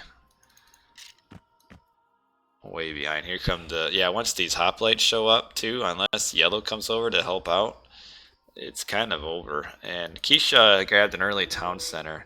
Yeah, I just don't know why you would go double Odin and not have one guy go Loki. I mean, Loki in team game is probably the strongest of all Norse anyway, and Razzleberry is in a very bad position, building this back town center just because he can. So he took the shifted throwing axeman and is building the town center. Okay. This is doing some damage, I guess, because Atlan wasn't... No, Odin's strong on on Voobly. I don't know what the exact difference is. Like, you can do work with Odin, but compared to Loki, should definitely at least have one Loki as opposed to two Odin. But maybe if Odin is a lot stronger, I don't know what all the differences are. But Odin can't. There's nothing Odin can do against centaurs. This is why like if there's a allied. Okay, it's getting pressure in on the town center during rain. That's good.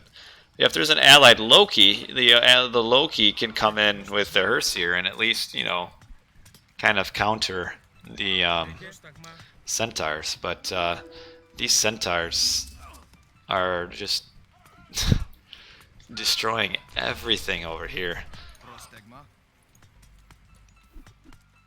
Yeah, I know they are EE players, but I don't really think Odin has that many more changes on EE as opposed to Voobly. Maybe centaurs aren't quite as strong, I don't know. But these centaurs are absolutely wrecking Razzleberry. And so far, EE is Extended Edition. So far, Mr. Boat's raids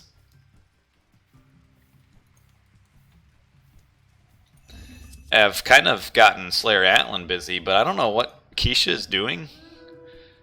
Almost like Keisha is just doing 3 town center and trying for a flame, like a Ragnarok, which could potentially work to wipe Slayer Atlan off. The problem is that Razzleberry lost his side so definitively.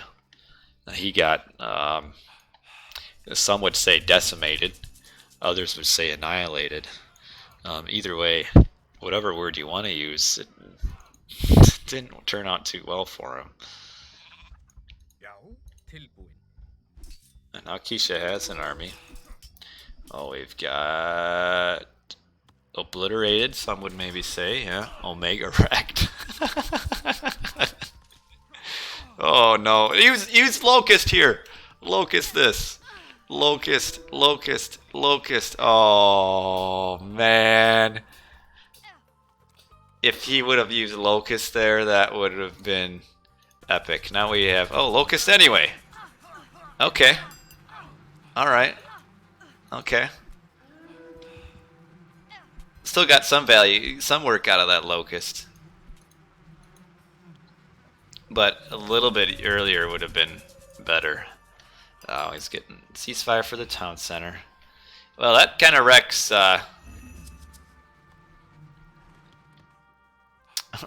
Mr. Boat's economy. Who's Kenny Body? I don't even know who Kenny Body is. Someone fill me in. Must be some sort of meme joke I'm not aware of. Keep in mind, I'm not exactly hip. Kind of eco upgrades. Okay, but yeah, now the Zeus, since he's done all the damage that he needs to, you can kind of just get all of his town centers and be happy with that.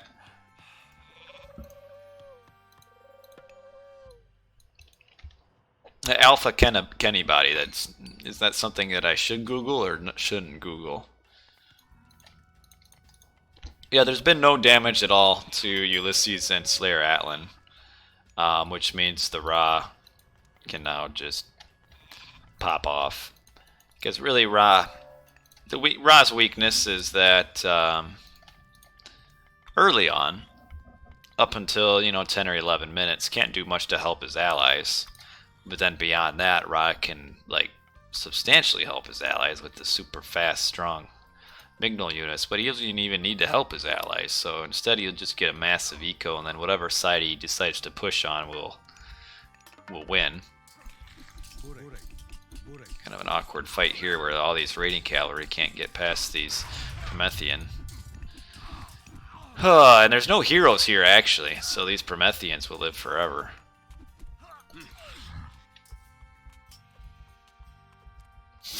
Yeah, this Alpha Kenny must be something different. Alright, little raid here. We'll accept that. Centaurs are still destroying everything. Mr. Boat up Scotty. Yeah, this the lack of heroes from Keisha is kind of resulting in a emergency, where it's a point where these Promethean might even kill the town center. We've also got some spearmen here. If they come down, that'll definitely force a frost from Mr. Boat to save the day. Yeah, with upgraded spearmen roaming around.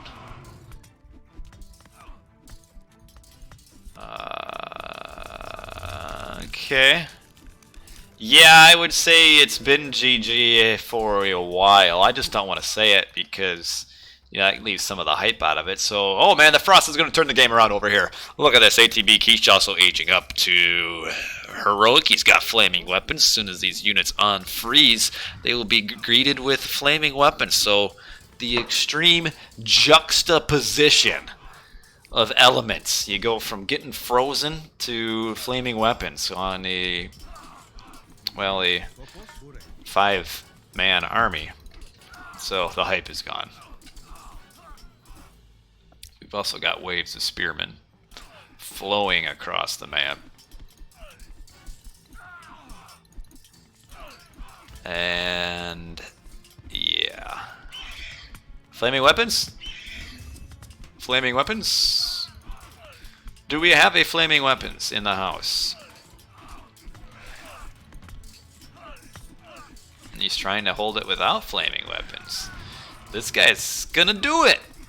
He's gonna hold without flaming weapons, or will he? How much HP we got here? Casting void style. Oh, he's trying. I won't quite get it. Can't quite save it. Yeah. Oh, and now tornado used on the other one. Haha! Oh, man. Should have used flaming weapons, my boy. There's that. Now he doesn't have an army. What is going on, everybody? Everyone. My name is Chrono, and I am stealing all of Boyd's lines. Centaur's still living. And, well, no gold is being mined here. The dwarves. The dwarves have the dumbest looking attack. What do they pull out, like little daggers or something? Well, Keisha is now kind of wiped off the map. I think he was probably trying to get up to Ragnarok here, but the Ragnarok is looking a little like it got rocked or wrecked. Who's not getting his eco-ups? Yeah, tornadoes don't destroy farms. I guess it's because they're not a building. I don't know. An earthquake doesn't either, though. Farms are really kind of indestructible, except for meteors. Alright, well, he's gotten to his reg.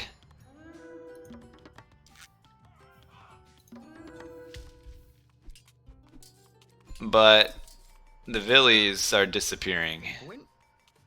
And the reg will be what could have been maybe a little bit more, is now a lot less. Yeah, the old shoutcasting. It's a lot of work. It's just not my style. Everybody's got their own style, and I don't know if I could really get into all of that. Well, use your reg. Now he's got reg flaming weapons.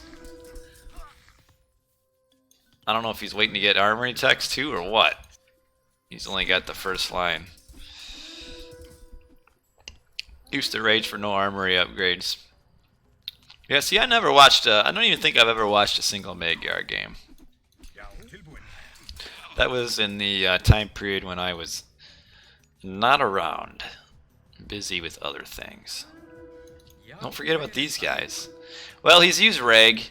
Ulysses actually, score-wise, isn't really doing as great as he could.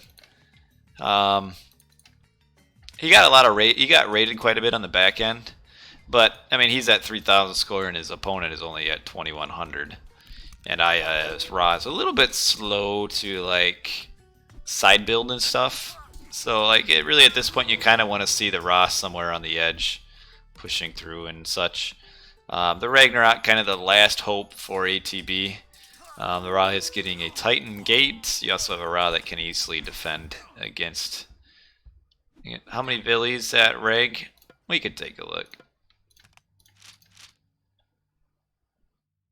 Only 74. He was at one point up to 86, and that's when the town centers went down. It only went down to 74. Even with the non-pressure on his town centers, I don't think it's like it would have saved the day, especially with the raid coming in on the Egyptian. I mean, he's probably coming down here to try to prevent the Titan gate from being built.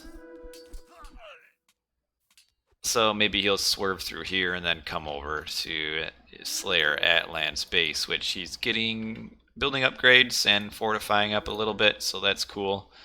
But wow, okay. Of all locations to go with your Ragnarok, I'd say this one should be the last. But Keisha, can't say he's a coward. You can't say he's maybe not. Well, we'll keep this positive. This man is no coward.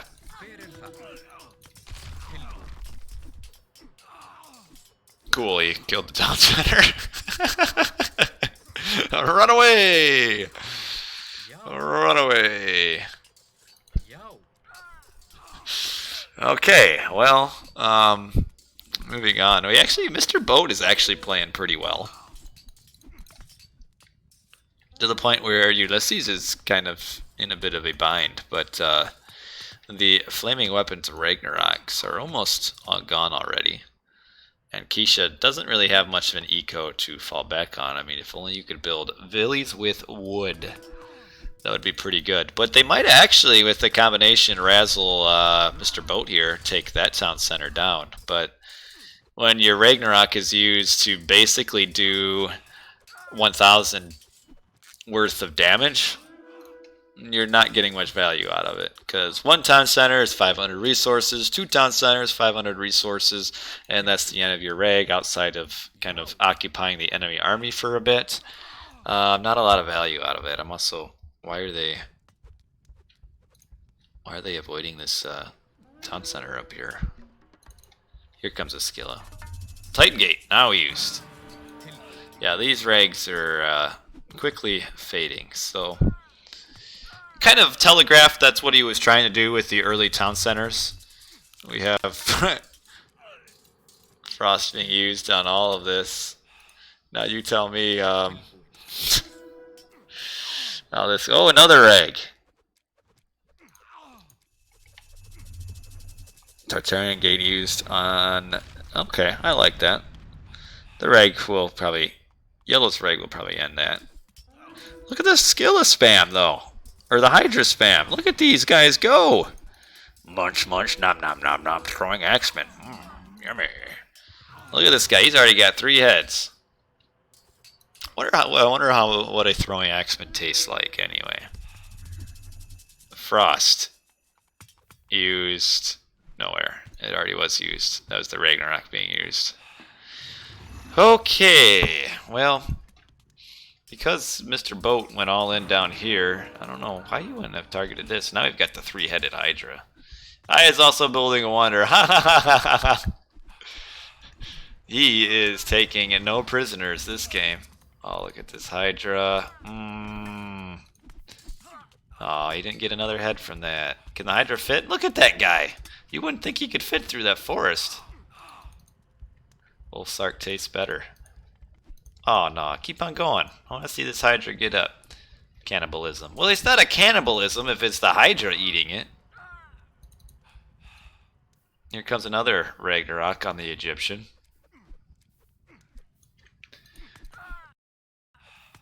Okay, we'll see how this one goes. Huh. Well. Oh, Razzleberry with the Ragnarok too. We got triple rag. So far, 2 out of 3 have targeted the Egyptian, who's got 2 building upgrades. At least you'll clear out this, but that's a lot of reg being destroyed. Meanwhile, I think we see a large army, a large contingent of units from Slayer Atlan showing up here to finish off Keisha, who now has nothing because the reg is dead. And the reg is pushed through there for now. But yeah, I mean, even if like the reg was used appropriately, I think they were just too far behind. You might have been able to clean up one of WKT's base, which looks like they're going to do now. But I think that probably would have been the maximum damage. And with the raw, the super raw, well, what does Aya have for economy? Actually, not a ton. Just really, Aya's all just defending.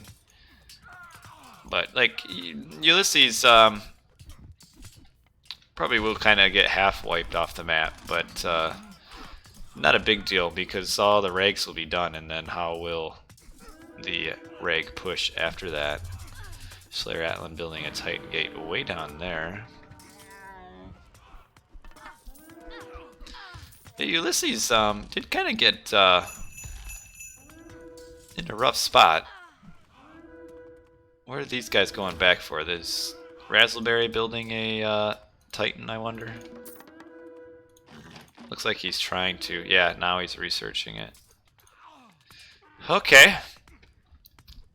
Well, Ulysses is pushed off the map, but Keisha is also about to get pushed off the map. And we've got a Titan that will kind of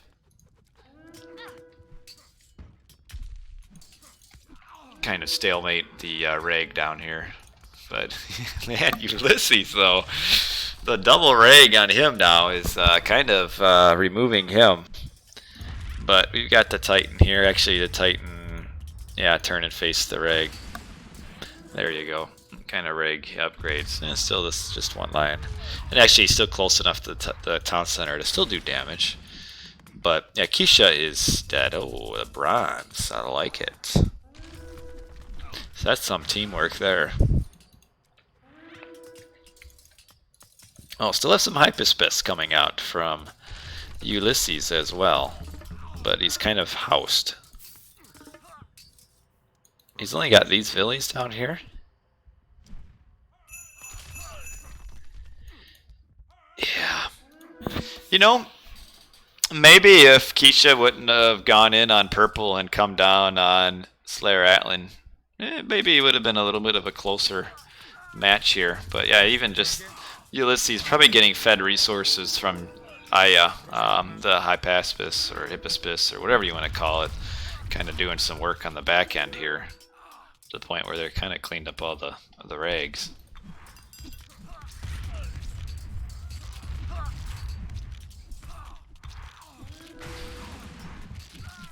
This is quite the fight.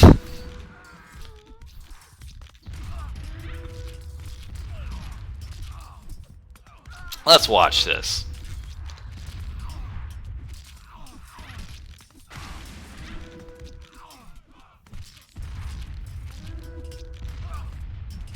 Yeah, the Titan still does enough damage against the reg to make it worth fighting it. And he's clearing out quite a bit. I mean, you lose your Titan at the expense of a lot of reg, definitely worth it. And ATB throws in the towel because, meanwhile, Keisha has been completely wiped. Nice pressure on that forward base here. Yeah, you're right. Should have cleaned up red, allowing these two barracks really actually did a lot of damage. There's Billy's hiding over here.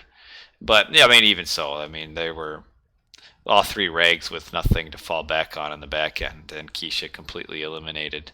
I mean, maybe it would have been a little... I feel like even if, like, the reg was perfectly used and Keisha went down to Slayer Atlan first, I think there just wasn't enough damage that he could have done to wipe out Slayer Atlan anyway. And he just took a little too much damage going into the reg. If he could have held his forward town center and kept a full pop army for when he used reg, might have been different. But yeah, I still don't think so. The problem was that Razzleberry took too much damage at the beginning. But that is the series. So 2-1 WKT.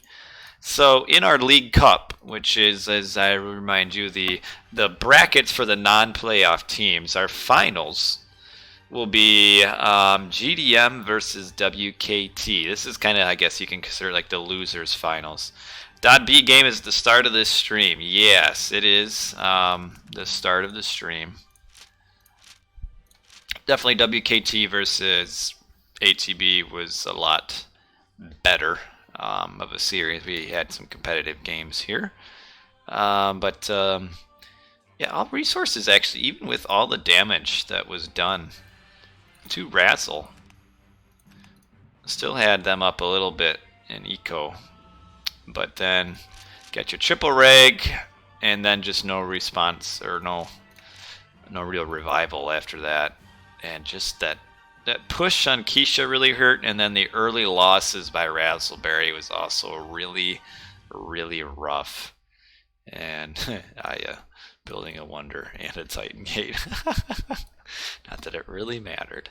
But, well, GG's. This was a good series, and I enjoyed it. And well played by all. I know sometimes it's just a little too easy to be too critical on recorded games, but I enjoyed the games, and overall, well played. These are two actually pretty decent teams, which kind of says how competitive RTS League is, that these teams weren't able to reach the playoffs. But yeah, we will have GDM versus WKT for the League Cup, and which is kind of cool because they play each other a lot anyway. But anyway, that is it for tonight. So it is 1:08 my time. So thanks for watching. Yeah, next weekend will be good. I don't know when these finals for the League Cup will be. In fact, let's take a look at the forums real quick and see what is looking like for scheduling. Well, it looks like nothing yet for the bracket finals, and nothing yet for the League Cup finals. Oh, there'll be a Magic versus Aya show match this weekend too. That's cool. The one problem is with all these show matches is there's too many observers, so I would like restream the games, but I can't because there's too many observers, so the recorded games are all wrecked. But that's it for tonight. So yeah, thanks for watching, guys. I do appreciate it. You won't have any streams for me the next couple nights. I will be at work, and over the weekend though I'm off, so you'll see a stream or two, or maybe 3, on the weekend. So that is it. So yeah, thanks for watching. Oh, was it just chicks last week? 1v4 Walker team. Yeah, I don't know about that. Yeah, but that was Lorenzo versus Aya, which those games are not, or would not be very competitive, because Aya is much better than Lorenzo.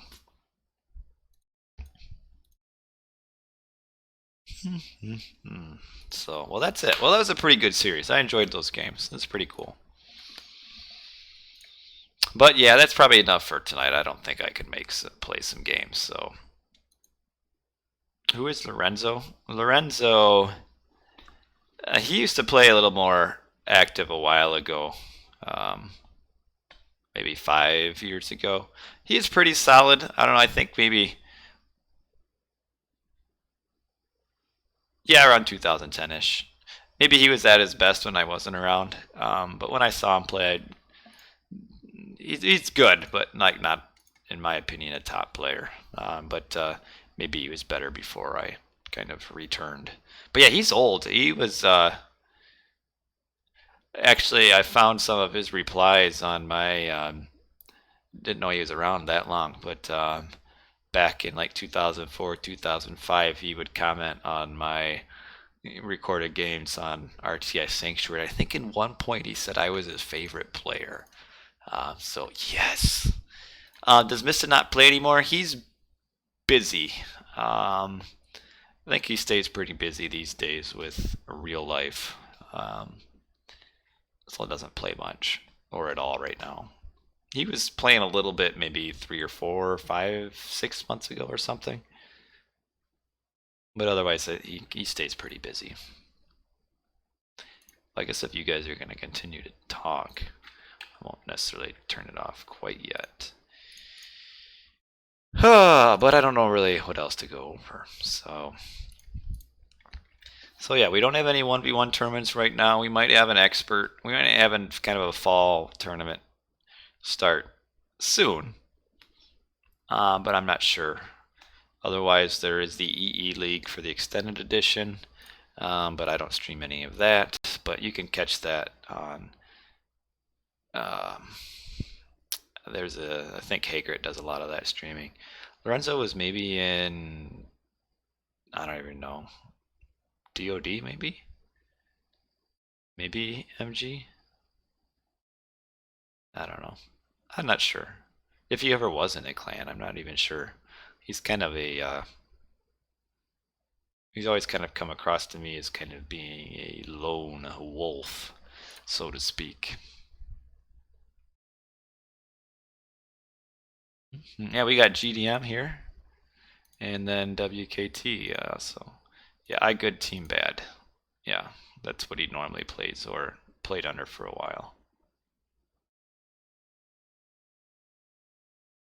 I think he had a different forum name on RTS Sanctuary. I'm pretty sure he was in DoD. Just like you don't even know your own ex-clanmates. I think he was, but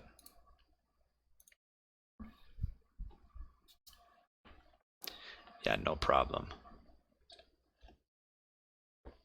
No, he actually played a decent. I don't know. When I remember him as kind of playing more casual team games. But again, I didn't really. I don't even remember now. It's been a while. But like I didn't play or was around AOT much at all from like 2006 to like 2011, 12-ish.